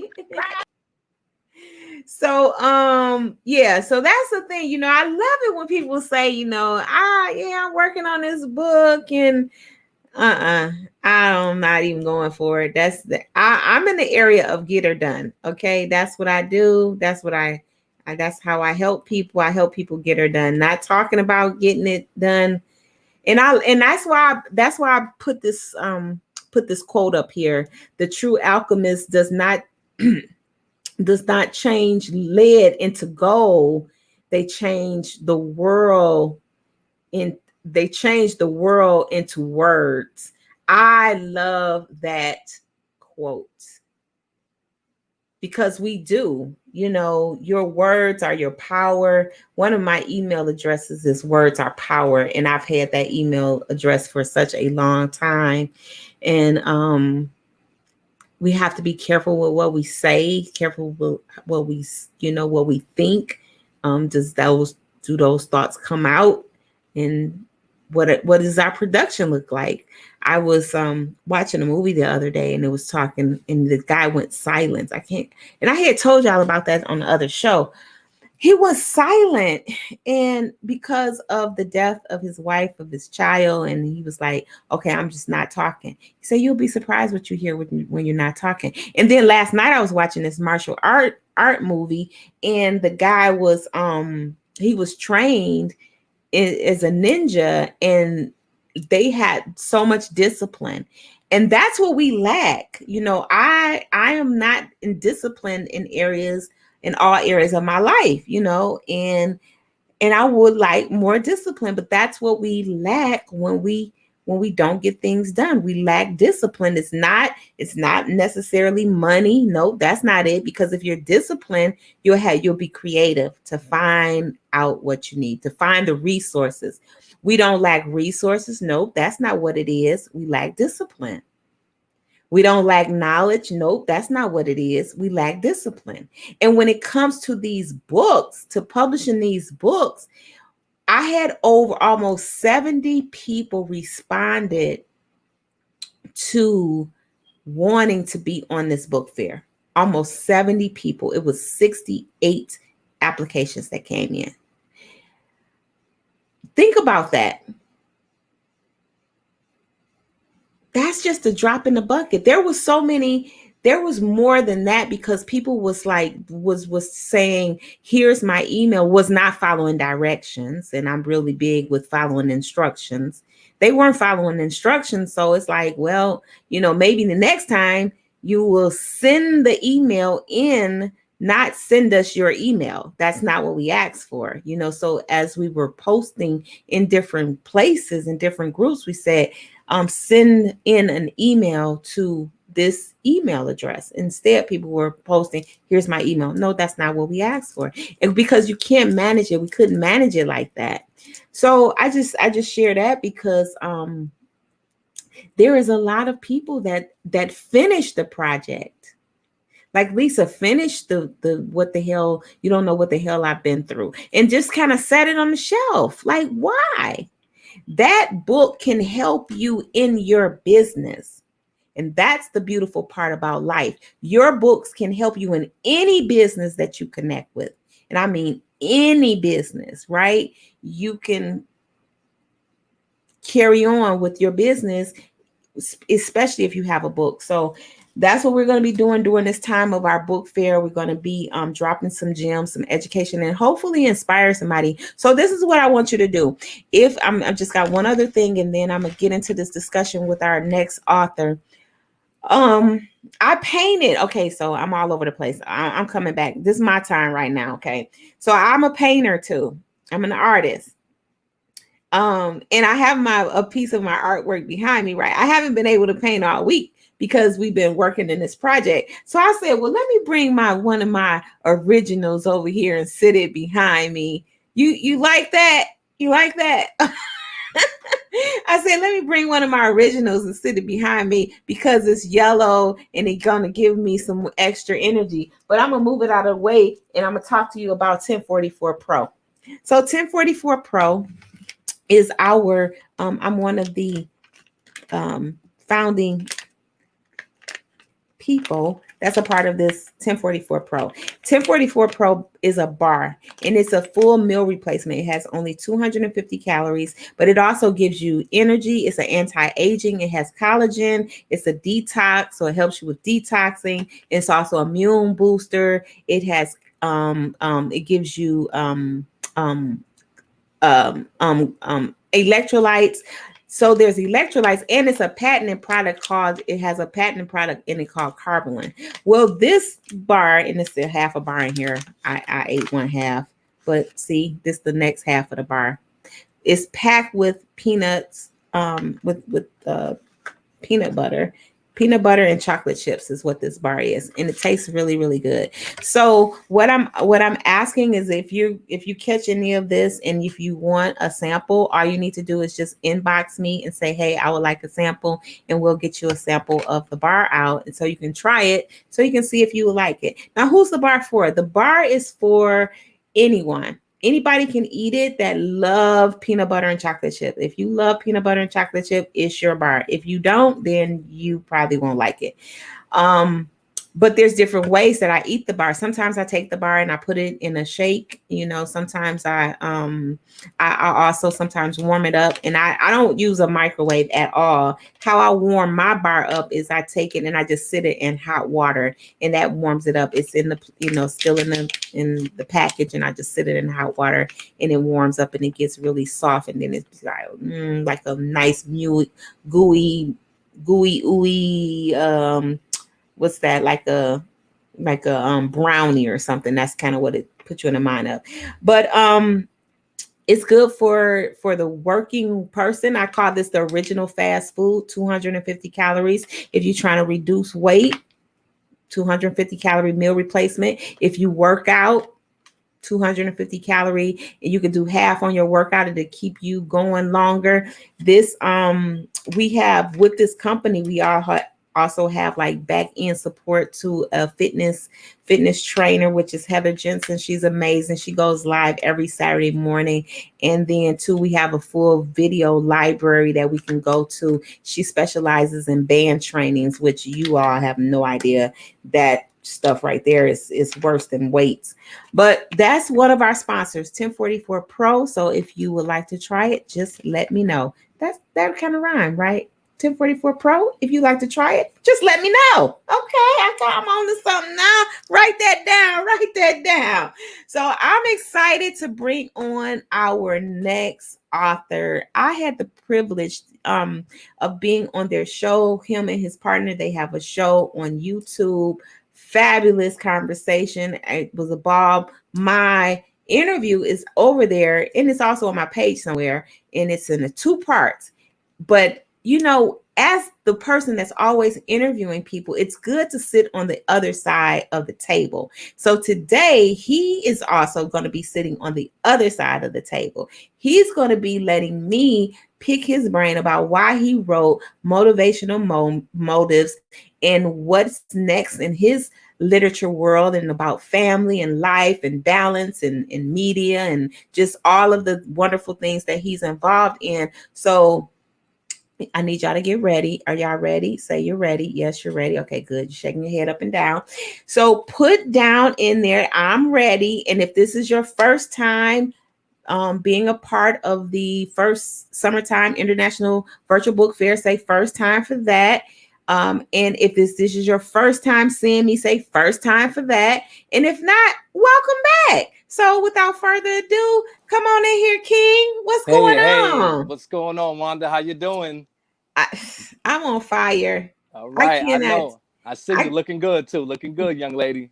Well, thank you so much, young man. You looking good too. I appreciate see you. I appreciate you for that. Yes. How's the family? The family is doing excellent. My wife is in good health and spirits, and my two little baby girls, they running me around, but you know what? That's what I need as a father. That's what you need, because that's what keeps you young. You All let them day. run you around and boss you around. Woo. Now, how old are your beautiful ones? Well, I got Ava Monet. She turned 9 in April. Then I have Eva Monet. The Monets are spelled differently. She'll be 4 in August. Wow. Now, who was the creative thinker behind that? Well, see, I'm glad my wife is on this episode right here, because she will take all the credit. You know what I'm saying? I think that I was the creator of Monets, and she did the Eva and Ava. Okay. She did the Ava and Eva, and I did the Monets. Monet, Monet, accent is for Ava, and Monae is Eva. Got you. Right, so you put the two creative brains together, and that's what you came up with. Voila. Yep. Well, you know what I'm gonna do? I'm gonna step out the way for a minute, just so you can introduce the book. Sure. And then I'll come back, and then we'll get into our discussion. Sure. So I'm Laquan Johnson, Laquan S. Johnson. I'm the author of Motivational Motives. I'm also the founder of Motivational Motives Incorporated. And I'm also the author of Habitual Habitat, which is both on Amazon, Motivational Motives and Habitual Habitat.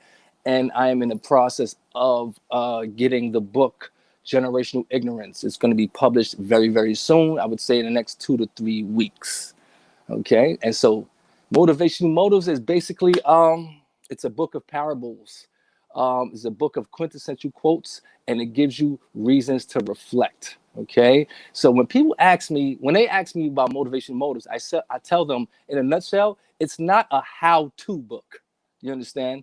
I think many times that we pick up these motivational manuals and we think that these books are going to give us the answer to every question we've ever had since we were 2. It's not necessarily true. So these parables give you insight on who you are. They give you insight on why you picked certain friends, why you have picked a certain career, if you should even go to college, why did you even pick that certain major? Okay, who do I choose to fall in love with? Because I think that we sometimes think that life governs us, when we have to understand we are the governor of life. Understand? I have an acronym. It's called MRI. What's your motivational reasoning for your initiative? You know what I'm saying? So this is basically to ask yourself, why am I in this set of circumstances? How did I get here? You understand? How did I get in this quote unquote bad relationship? How did I get in this great relationship? There are steps and things that you've done to prepare yourself for these endeavors. Basically, this motivational motives allows you to understand that you have control over your life and your set of circumstances. Okay, so that's basically motivational motives in a brief snippet nutshell, Wanda. And I like that. I gotta write down that. Well, you know what? I'm gonna have to have a watch party Sure. after the whole book fair because it has been phenomenal. Lisa Bailey was on a second ago, and she has been watching the the book fair, and she was like, "Wow, it's just so awesome. So many rich nuggets have been dropped." Absolutely. And one thing I wanted to ask you was, Sure. how did you even come up with that name, with that title? You know what? Actually the title. This has been brewing in my head for about 2 years.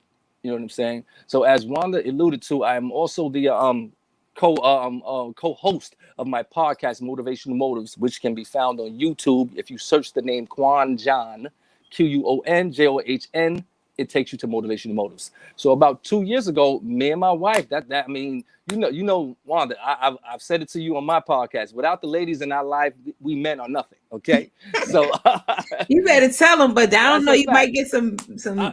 I mean, That's your God, story. I say like this for the men out there that are ignoring it, you're probably alone. Okay. She's probably Okay. left you already. But anyway, Okay. me and my wife, we sat down one day and we thought about it because I have a master's degree in rehab counseling, and I was going for my PhD in counseling, and so that didn't fall through. But I still knew that there was a meaning behind what I wanted to study, because I wanted to study the vocational prosperity of specifically people with disabilities. What leads to a person with a disability specifically to get to their vocational, outcome in life. You know what I'm saying? So since I didn't have the platform for having my PhD, my wife was like, you know what? Why don't you just still do the study? And I said, you know what? You're right. Why do I need the institution to allow you to learn? To learn. Come on now. Right? Where the bill at? You know what I'm saying? And I said, you are right. And I said, you know what? I can still talk to people and speak to people about how they have gone from point A to point Z, which is the objective of what the podcast is about. So motivational motives. You know what I'm saying? It came to me one day, and here we are. It's that was like 2 years ago. And I like it. Okay. So how long did it take you to start between the time that the concept dropped in your spirit and the time you started? Okay, so I would say in the year 2019, the concept dropped, right? And I actually developed the podcast, meaning I developed it and put it on YouTube. You know what I'm saying? Okay. But I wasn't that focused and I wasn't that serious. I'm actually a college counselor, and as the people out there know, when you work for people, it takes a lot of your time away from your family, away from your dreams, and away from your passion. So unbeknownst to me, this thing that we call COVID has been a blessing and a curse for me specifically. So when COVID happened, I mean, now, because I started working remote, and now I actually have the time. Okay, so the podcast didn't start right then and there. Okay, so what happened was I actually read a book by Curtis 50 Cent Jackson called Hustle Harder, Hustle Smarter. I would recommend it for everyone. Okay. So after I read the book Hustle Harder, Hustle Smarter, and I looked at the manner in which Mr. Jackson, he shows his professional, he shows how he came from this and went to that. And he gives you little snapshots of little things that actually created who he is today. And he talks about shortcomings, and he talks about triumphs too.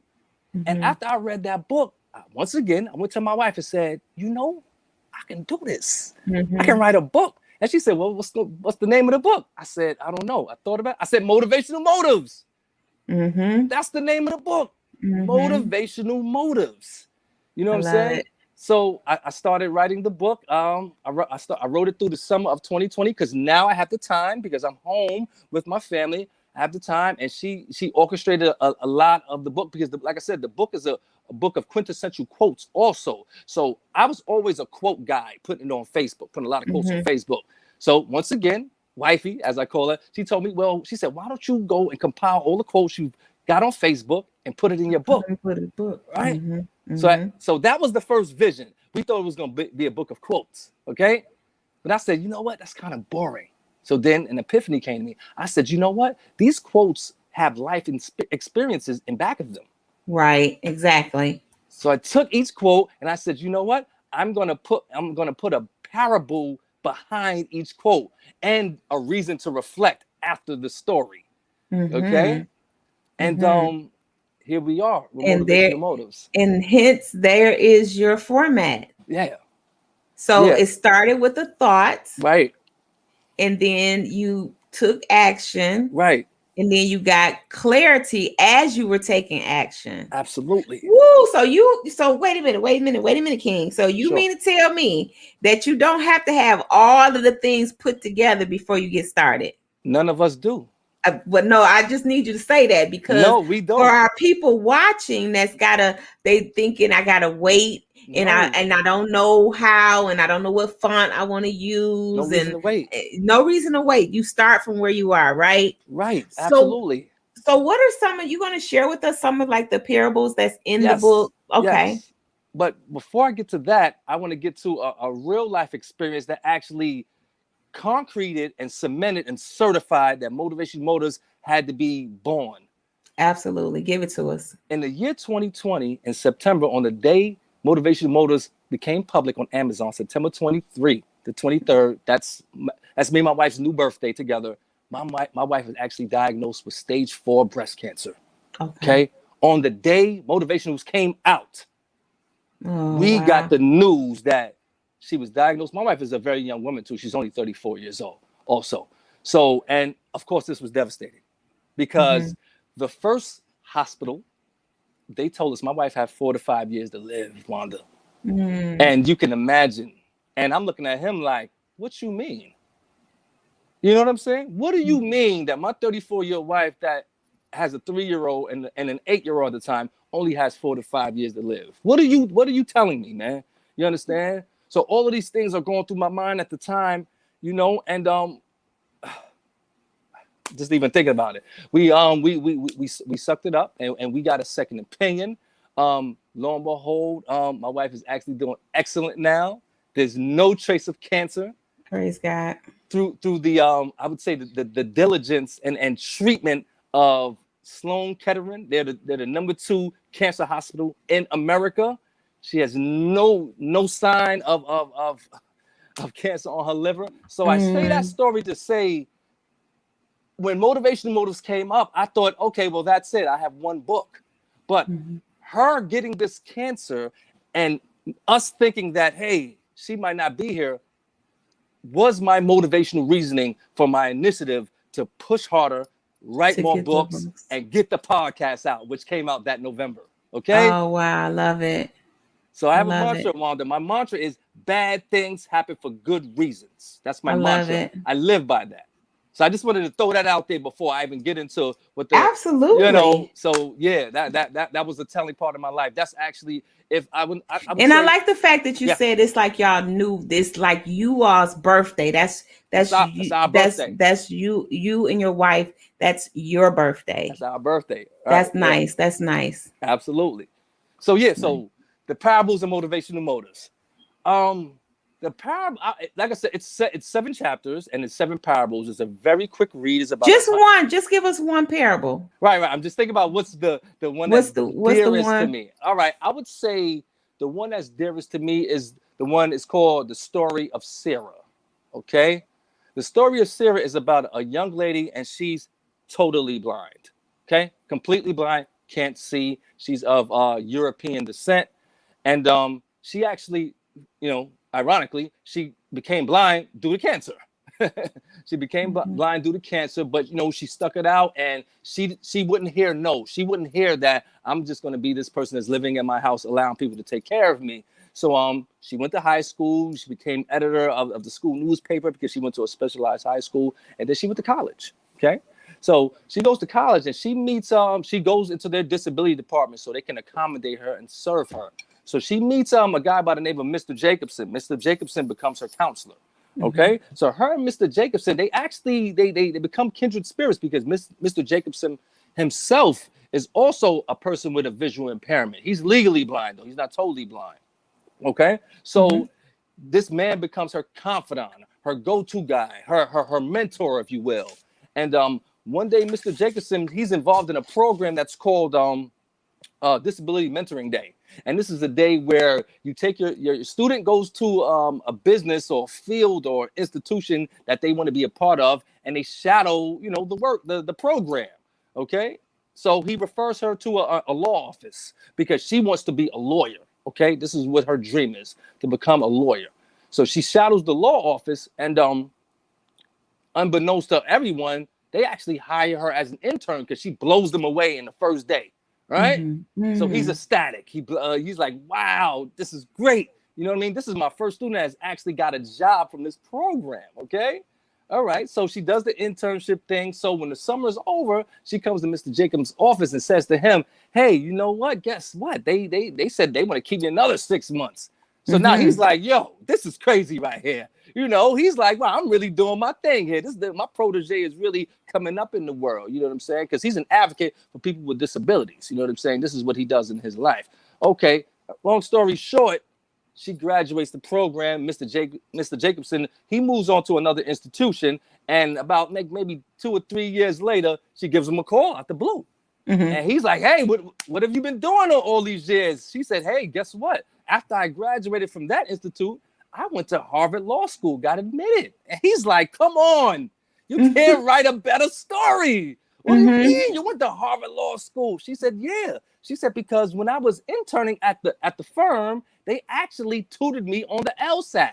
The LSAT is the exam you take to get into law school. Right. So she does very well, gets into the law school, right? So she says, well, you know what? I'm thinking about, I want to start doing programs on college campuses to speak to people with disabilities about the law field and things of that nature. He's like, great, whatever you need.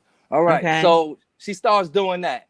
And she does that. Then, she comes to him one day and says, you know what? I want to do a program, an international program. Okay. And I need people from the States, someone such as yourself. And if you have other colleagues, I want them to come and do presentations out here. And this firm that I'm affiliated with out in, I think it's England, they will pay you to do this. Okay. So Mr. Jacobson's now like, oh wow, now she's bringing me into her circle. And now I'm able to spread my wings. So he speaks to a few colleagues that he knows, and they all jump on deck because they also are all familiar with who Sarah is. Okay. Right. So, all right. So what's the catch? And he said, what do I have to do? She said, well, everyone has to create a project, and they have to speak about it. So what's my project? He said, well, you have to create a plagiarized law degree. So he's like, what do you mean? I have to create a play. So he had to do that. The other young lady, she had to create a fictitious curriculum vitae resume. The other young lady, she had to create a fictitious certificate of some sort. So they all had to do this because the topic was supposed to be about plagiarism. Okay. Okay. So they're like, fine, let's do this. All right. So they start doing it. They're working on their projects, so to speak. And but one of the people, they start getting a little suspicious. They was like, yo, what's really going on with this right here? So lo and behold, the person that owns the firm, she gets engaged to his son. Okay. She gets engaged to his son. And so, and the firm and the son starts texting everyone, letting them know, okay, everything's going scheduled, and you're going to get your itinerary in the mail to let you know what's going on. I mean, we're going through with all the X and the O's. So one of them, they get suspicious. They like, hey, I've never spoken to someone directly. I've only received texts. I've only received emails from people about this supposed event. Okay. So she drops out. But Mr. Jacobson, he says to himself, there's no way that, his student can be putting on a charade about this. You know what I'm saying? He's known her since she was, a freshman in college. Now she's about to graduate Harvard Law School, valedictorian, that is. She's about to graduate valedictorian of Harvard Law School. Okay. So now it's time to give her the projects, because he has to give her his project and the other young lady has to give her project. All right. So they have a meeting with Sarah, and they give her the project. He gives her the fictitious degrees. But the other young lady is like, you know what? I'm not handing over my stuff until I have some confirmation that this is really real. Okay. All right. So she was like, okay, cool. So she comes in with some paperwork. She was like, well, I'm gonna be in a hospital because I'm getting sick or something, and she's gonna have like a surgery of some sort. But this person will be in contact with you verbally. And she said this person's name is Sydney. She will be in contact with you. And they're like, fine. Right. So Sarah, she walks out the door. Okay, she leaves. And that was the last time Mr. Jacobson actually seen her. He walks her outside, comes back in, and his colleague is sitting in bewilderment. And he's sitting there, and he's like, well, what's going on? Why are you sitting looking like that? And she says, look at this paper right here. And he looks at the paper, and Sydney's not a woman, it's a man that she referred to as a woman. So that was their confirmation that Sarah Solomon had been lying to them for years. Okay. So the parable of this book and the quote of this book is, morale is at the discretion of the moralist. That's the quote. Okay. That's the quote of this story of Sarah. Morale is at the discretion of the moralist. Okay. Basically, you really never know who you're coming in contact with until they show you their true colors. You could think that this person has your best interests, and basically it's teaching, please do your due diligence, even if it's with someone you love. Because if it feels right, 9 times out of 10, it's not right. So that story is about trust and morality. Wow. Yeah. That's really good. Somebody said that you're a great storyteller. Thank you. They said that you're a great speaker and that they're going to check out your book. Yes. So so what's and I like the title of your new book that's coming up, but let's talk about a little bit more about Motivational Motives. What you have going on in terms of your where you want to take your book. So I know you're doing your podcast. Right. What else do you have going on, or do you have anything else going on that you with your books? Well, after I wrote the book, and I said, I think I might have been listening to you one day, Wanda, and you was giving a talk, and when you said, I think you said, well, these books right here, this is your I forgot the word you used. You was like, legacy. This is your legacy. Your legacy, your literature legacy. Right. This is your thing. And these books lead to other endeavors. Right. Okay. So the book led to the podcast. And after I did the podcast, I actually motivationally speak too. But I do that for the City University of New York. This is in context of what my job is. So I said, hey, Quan John, because that's my name. Quan, I said, Quan John, you know what? You can motivationally speak for yourself. Okay, so what I've been doing, I have been motivationally speaking remotely for schools. Okay, I've created a career, not even a career. I wouldn't even curriculum. Not a curriculum. I've put my passion on the table, and I'm not waiting for an institution to pay me for my skills. Okay. I've started paying myself for my own skills. So I motivationally speak. If anyone out there has a school or a program they want me to speak at, you can contact me at quanjohn@aol.com. So I motivationally speak. I'm developing my website. This is where all my books will be showcased. My podcast will be showcased. I will have merchandise, apparel, Motivation Motives apparel, and you can also contact me to do motivation speaking engagements if need be. Okay, so that's I've made Motivation Motives a brand. A brand. That's the word.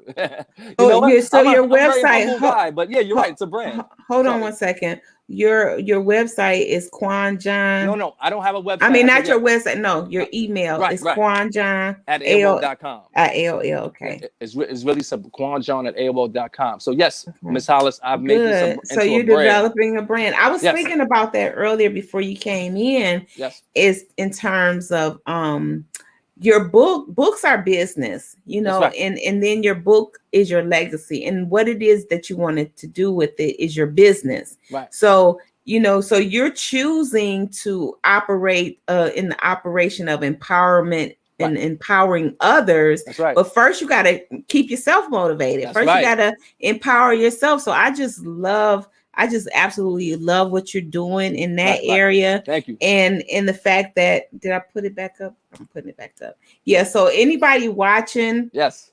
please send him an email Yes. to quanjohn@aol.com. Right. Check out his book on It's Amazon. on Amazon. He web And audio form too. You can also listen to audio form. It was orated by Spencer LaBelle on Audible. Okay, awesome. Yeah. So we got the audio form going. We got the book Yes. going. You available for speaking engagements. Yes, absolutely. And what part of the world are you in? I'm in the Bronx, New York. You're in the sweetheart. Bronx. Okay. Yes, I am. Born and bred. Born and bred. Okay, Bronx.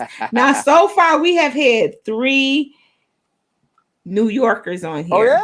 So Okay. far, Okay. yeah. So All right. far, I All don't right. know. Yeah, because Amber Lyons, she is originally from Brooklyn. Right. And Denise, she was on yesterday. She's from Brooklyn. I think she was from Brooklyn. No, I think she is from Brooklyn, and now you're from the Bronx. So Right. so yeah, we got New Yorkers in the building. So I just Right. love it. Absolutely. So I'm asking this question to all our authors Yes. while we wrap it up right Sure. quick. Sure. What would you say to someone that has that book sitting on the shelf or in their belly that they have not produced yet? What words of encouragement could you give them? I would say, like I said, bad things happen for good reasons. And my mantra on the podcast Motivation Motors is we speak to people who've overcome adversity and route to prosperity. Okay. So I'm a firm believer that you have to go through the bad to get to the good. You know what I'm saying? Check this out. I have a metaphor I use. It's actually the first page of Motivation Motors, and we can wrap it up with that. This life thing, this is what I would tell them. This life thing is like running a race. All right. Now, Wanda, picture yourself. You're running a race, right? You're running a race. You're in second place, Wanda. You have a woman in front of you, and you have a guy in back of you. You're in second place. You're running. Now, if you concentrate on that guy in back of you, what's going to happen? That woman in front of you is going to leave you. Okay. Let's say you keep on running your race. You're running your race, Wanda. And if you concentrate on that woman in front of you, what's going to happen? That guy in back of you is going to pass you, Wanda. However, if you concentrate on your here and now in the moment and you concentrate on what you're doing, this is what's going to happen. You're going to leave that guy and inevitably pass the woman in front of you.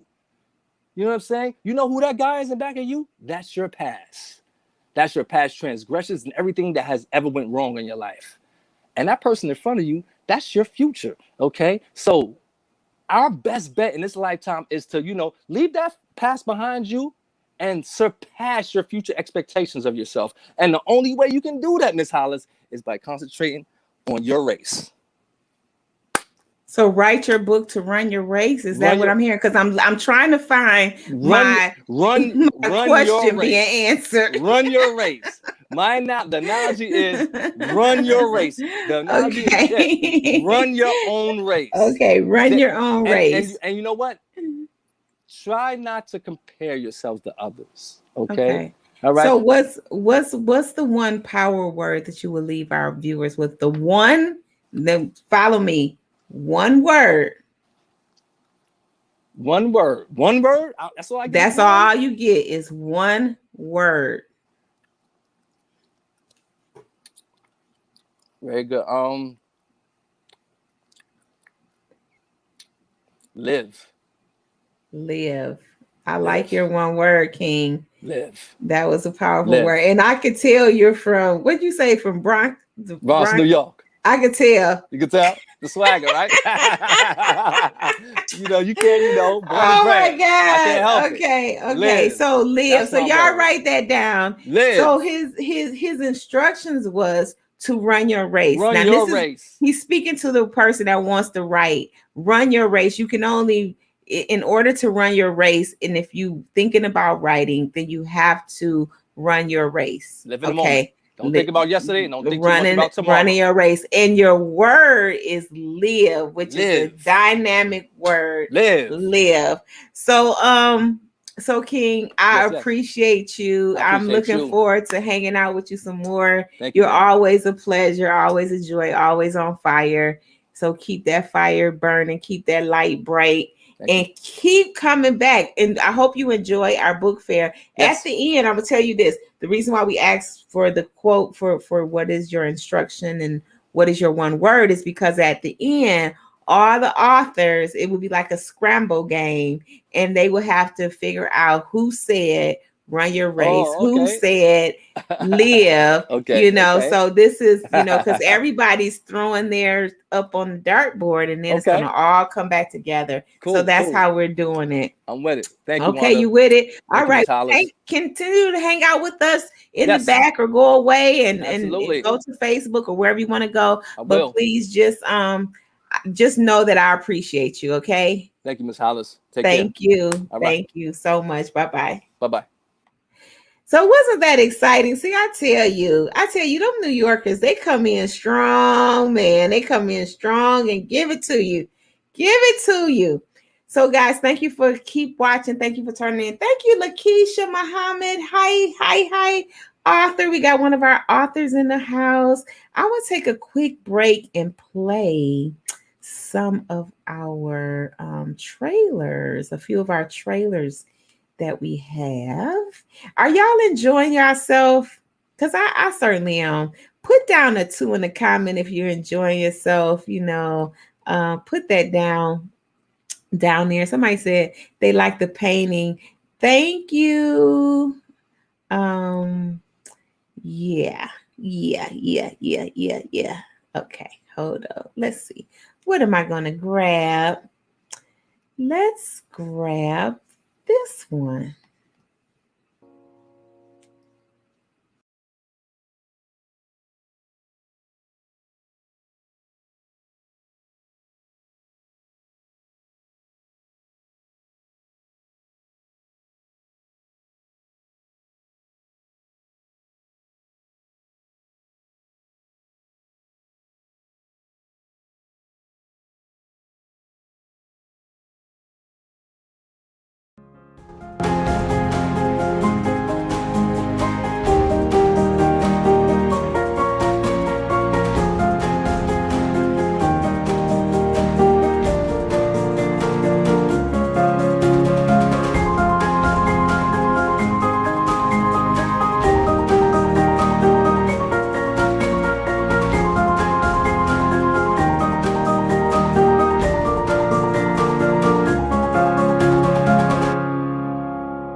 You gotta take time out to focus on you. Don't take on any tasks that don't belong to you. It's a perfect day to make a change. Gotta put the brakes on anything that get in your way. No time to second guess. You gotta put your trust in God and walk by faith. It's got to change your life. Know what you want and apply. Go far beyond than just try. Goodbye to yesterday. Today is the day to claim your destiny. Just clap your hands if you understand.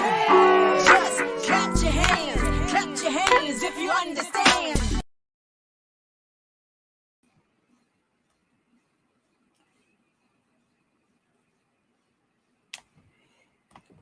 Hey, just clap your hands if you understand. Now that was written by Felicia, our songbird. She's also one of the co-authors in the book Wake Up Winning No Matter What, Volume 2. She's a singer-songwriter. So if you have an idea about putting your own jingle together for your business or for your book, she can help you with that.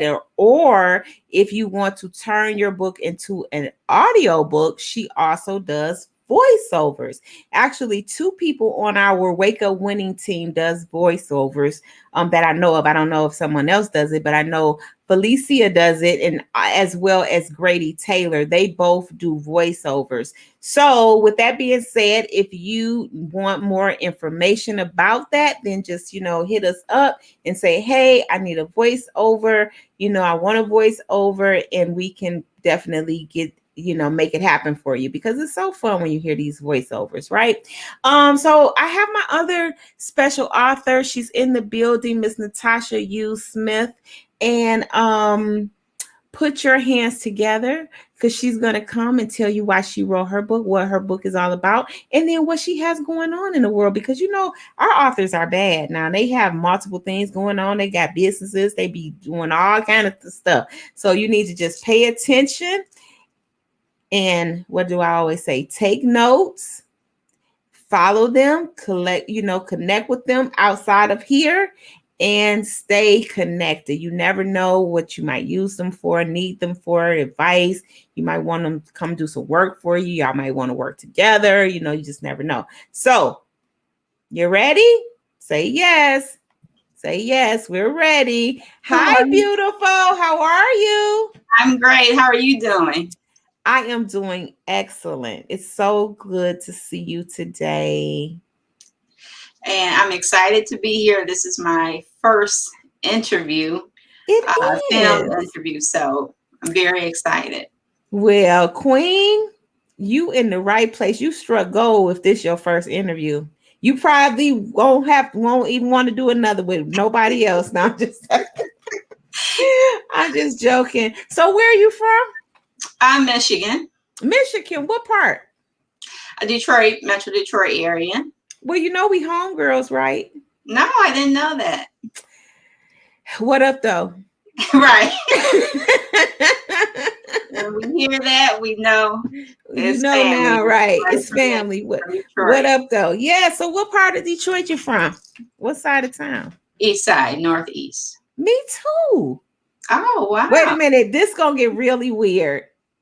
You familiar with 7 Mile and DeQuinder? Yes. How long have you been? Do you live in that area? Not anymore. That's where I grew up. Guess what, Natasha? This is gonna blow your mind. My parents own that Shell station on 7 Mile and DeQuinder. Do you remember that? Yes. Wow. Yes. So some might be there now. When I always say that, that's like a point of reference. I went to Pershing. I went to Cass. Okay. You were a smart girl. You went to Cass. I tried my best.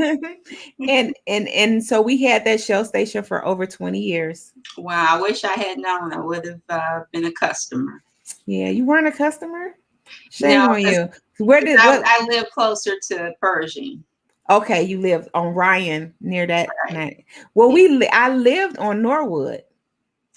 I'm not familiar with that street. No. Okay. Yeah. The people like, what are they talking about? We're talking about life. This is what we do, So, yeah, because I think I had noticed that I think you had a 313 or 248 area code when your stuff, when your information came in, and so I identified with you what region you were in.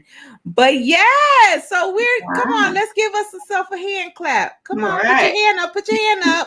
Now, see. When you do interviews with me, it's very interactive. It's almost like I'm trying to make us be like we're together in the same room, although we have this barrier, the computer screen. So just relax, loosen up. It's family. Now I'm family now. Right. What up, though? So I'm gonna move out the way, and I'm just gonna let you introduce your book, and then I'm gonna come back and we're gonna get into our beautiful discussion. Okay. Well, my novel is Reflections, and the copy of it is behind me. I forgot, so nervous, I forgot to have it sitting here. But Reflections came to me in a dream. I've always loved telling stories, even as a child, just doing oral storytelling, and I have very vivid dreams. And back in 2008, I was doing what a lot of people do, comparing myself to others and peers, and feeling like I wasn't where I wanted to be, wasn't where they were in their career. And so I had started thinking about some of my first loves, the things I enjoyed doing, and writing was one of them. And so I had this dream, the basic concept of reflections. I decided to get up, write it down. And I started writing reflections back in 2008. I was laid off at the time and then got back to work. Life got in the way and I didn't pick it up. But I kept saying, I need to finish the story. This was a gift given to me from God, and I don't want to sit on my talents. I don't want to waste what I've been given. But life got in the way still. And so back in 2019, I said, I got to finish this book when 2020 hits. Well, January 2020 came, I still hadn't finished. And then the pandemic happened in March last year. And I was like, you know what? I have all this free time. I can't do any of the things I normally do to relax. So I'm going to finish this novel. And I did that. I finished it and published it in November 2020. This novel, a lot of the characters are based on some of the feelings that I was experiencing at that time in 2008 and somewhat was still experiencing, feeling that I had not reached the success that I wanted to. So I put those feelings, channeled those feelings into one of the characters, Jeffrey. And I've always been different than my siblings. I'm the youngest. Significant age difference between me and the one right above me. Most of my siblings are old enough to be my parents. And so they've always treated me like one of their children. So I have multiple moms and dads. But I've always felt different and have been different from my siblings. And that's something that they didn't quite get. And so I put that feeling into three of my main characters, Vincent, Vivian, and Jeffrey. Neither of them are similar to their siblings. They feel like outsiders within their families.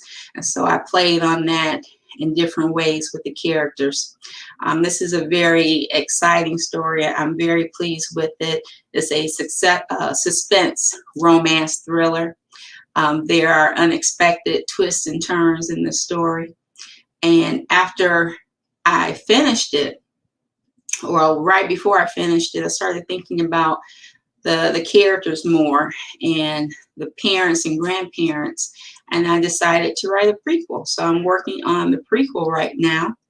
The working title is Wealth of Lies, and it takes place in 1955. And in all of my stories, I drop little gems about the history of Detroit, the wealth of the city, especially back in the 50s. Detroit was considered the wealthiest city in the U.S., and some would say in the world. And so I drop little gems about different businesses and clubs in my stories in hopes that people will do some research and look more into those things and maybe even come to the city and discover a new Detroit, a Detroit that they did not know existed. And I'm developing a podcast that I'm going to hopefully start this summer and really focus on introducing people to this prequel that's going to be coming out. I love that. Congratulations, Queen. Thank you. Congratulations. And you really got my attention. 1950, Detroit being noted as one of the wealthiest places in the United States, if not the wealthiest place. And I'm just thinking it here, because I love my city. And I totally agree with you. There's definitely a lot of gems.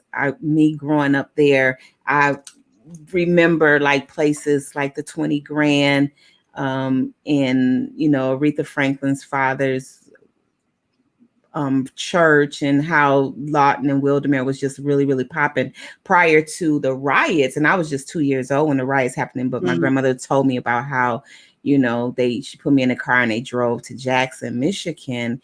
and how it started changing. You know, the Detroit Yes. started changing, but just growing up in that era of a lot of money, a lot of businesses, Motown, you know, a lot of entertainment and all this other kind of stuff, just some of the richness of Detroit. So take us through the journey of how you even develop. I like the characters. You said they were, you felt different. So you wanted your characters to feel different. How did you first like sit down and say, I'm writing Jeffrey and Jeffrey's going to be XYZ? Like what happened? Who came along, or what came along to spark that first character being created? Well, the dream, and then things kind of just happened naturally. I did write an outline, but as I started writing the story, I started the character development as I was writing. Okay. It just came naturally to the story that I found myself telling. It wasn't anything that was planned. Mm-hmm. You just went with the flow. And I like the fact that you really connected with your dreams. Have you always been like that since a little girl? I've always had very vivid dreams, and I've written down several ideas for stories. You getting this first book release took you a while, reflections, and now would you say like you're a wild hot mama? You ready to write up the world now? You know, I realized that we can't just waste time. You know, Yeah. here I am, almost 50, 49, and life is too short to keep wasting time sitting on talents.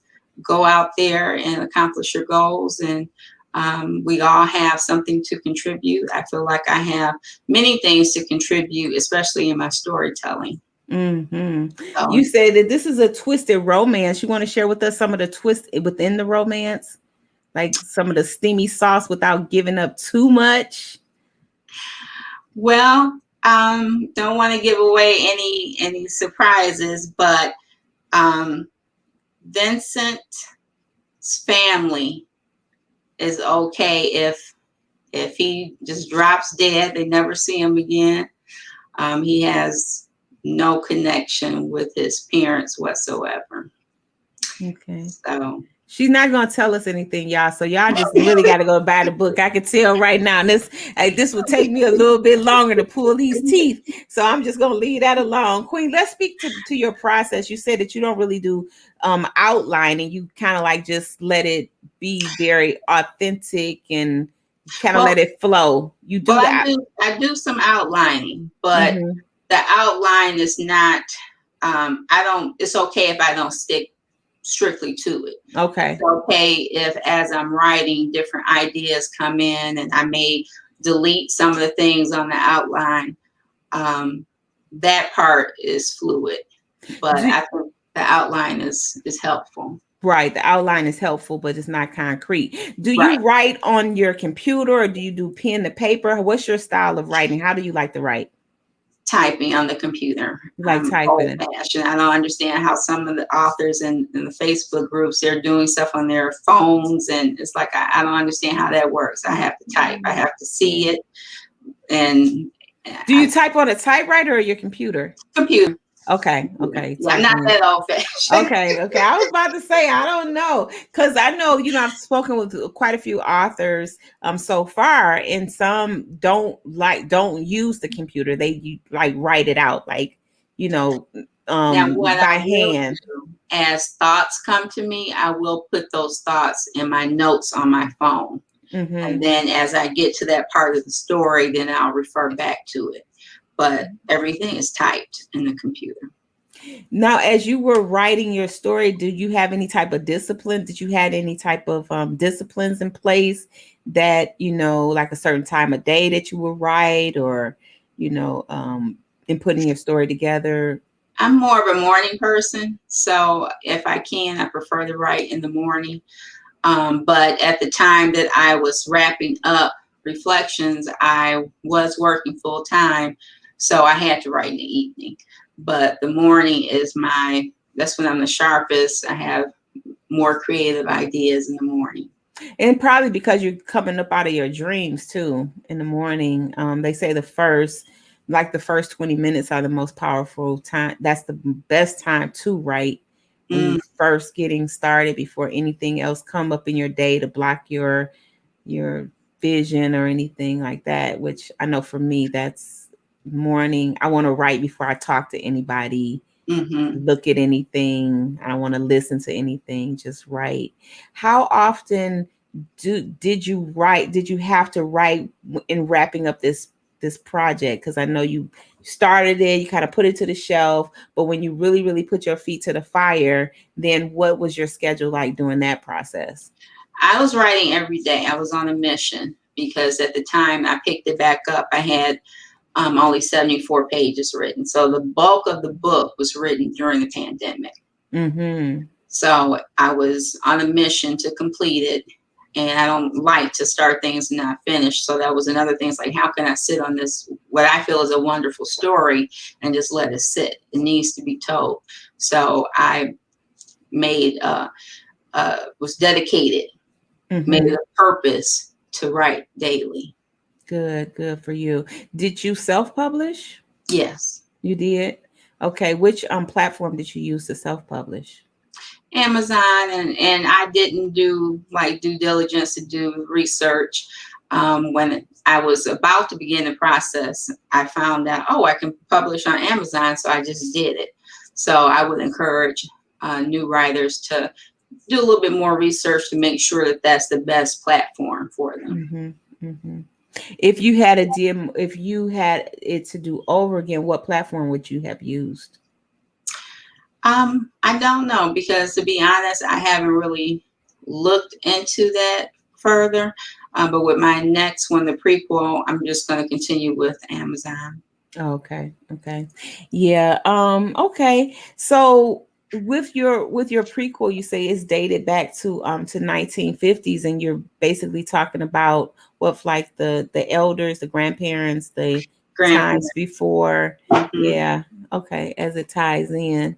And is why do you think you were drawn to write about the grandparents?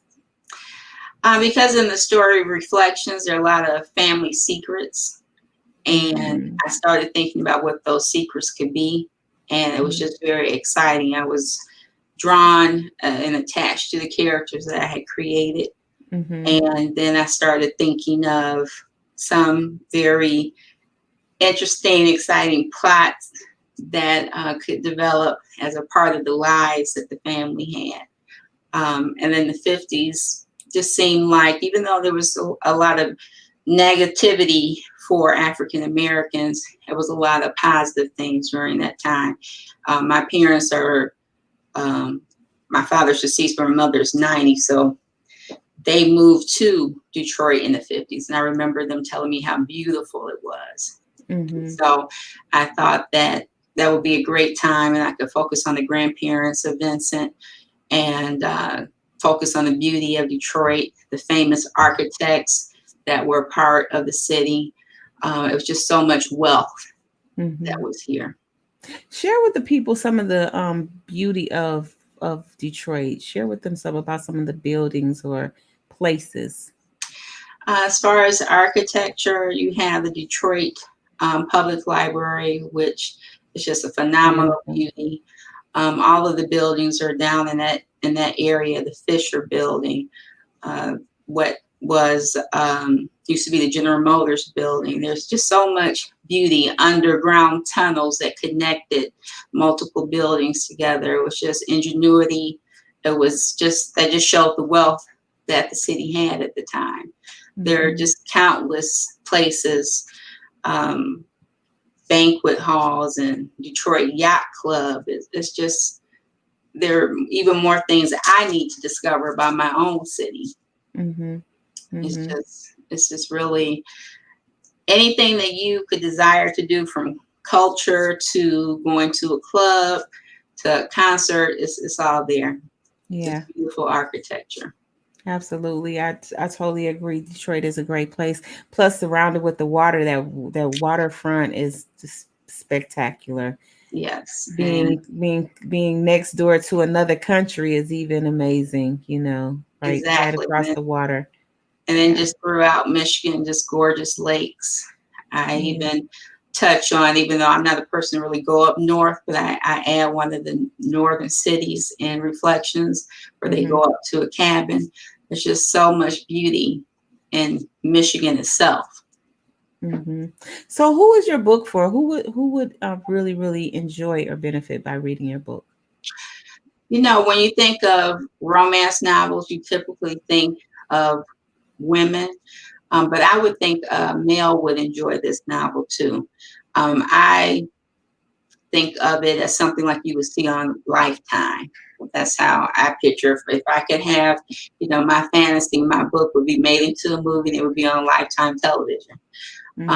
But it's something that male or female, young or old, could enjoy. It's just a good story. It's not erotica. It's nothing that would make a person feel uncomfortable or have to be like a certain niche to enjoy it. It's just a good story. It's a good romance. You mentioned Lifetime. Would you like to see your story told on Lifetime? I would love it to be put to film. And it's kind of tricky with the genres because yes, there is romance, but there's suspense. It's heavy on the suspense and the thriller aspects. The romance is like a backdrop. So it's more suspenseful than it is romantic. I would think so. Yeah, it's not heavy in love and sex scenes, things of that nature. It's like one major sex scene. Yeah. I who doesn't like a good suspense story, you know, something like you don't know what's going to happen, anticipation of it. That's why you won't tell us a lot about this book. I get it. I understand. That's all right. So tell me what's next for Natasha. I know you said you working on the prequel now, and when are you hoping to have that one out? I am hoping to have that published early fall, late fall at the latest. Okay. And it's going to be a series because after that, I have a mob family that's been mentioned in the first two that I want to focus on in the third novel. Okay. And that'll be set in the past as well. That would be after the riot. So late 60s, early 70s. And then after that, I'll come back present and have a novel about one of Vivian's best friends. She'll be the focus of that one.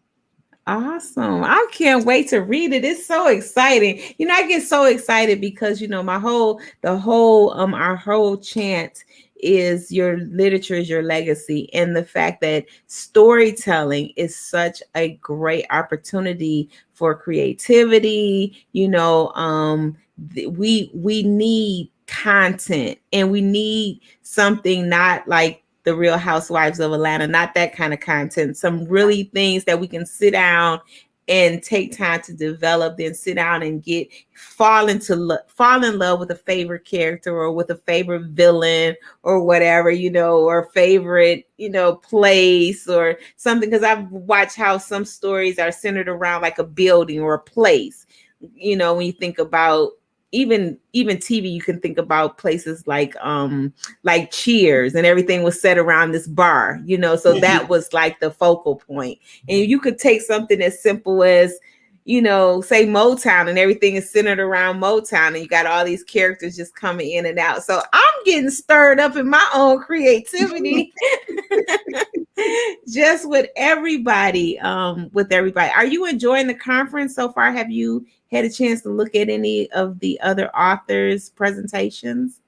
Not yet. I popped on this morning when you were on Instagram. Okay.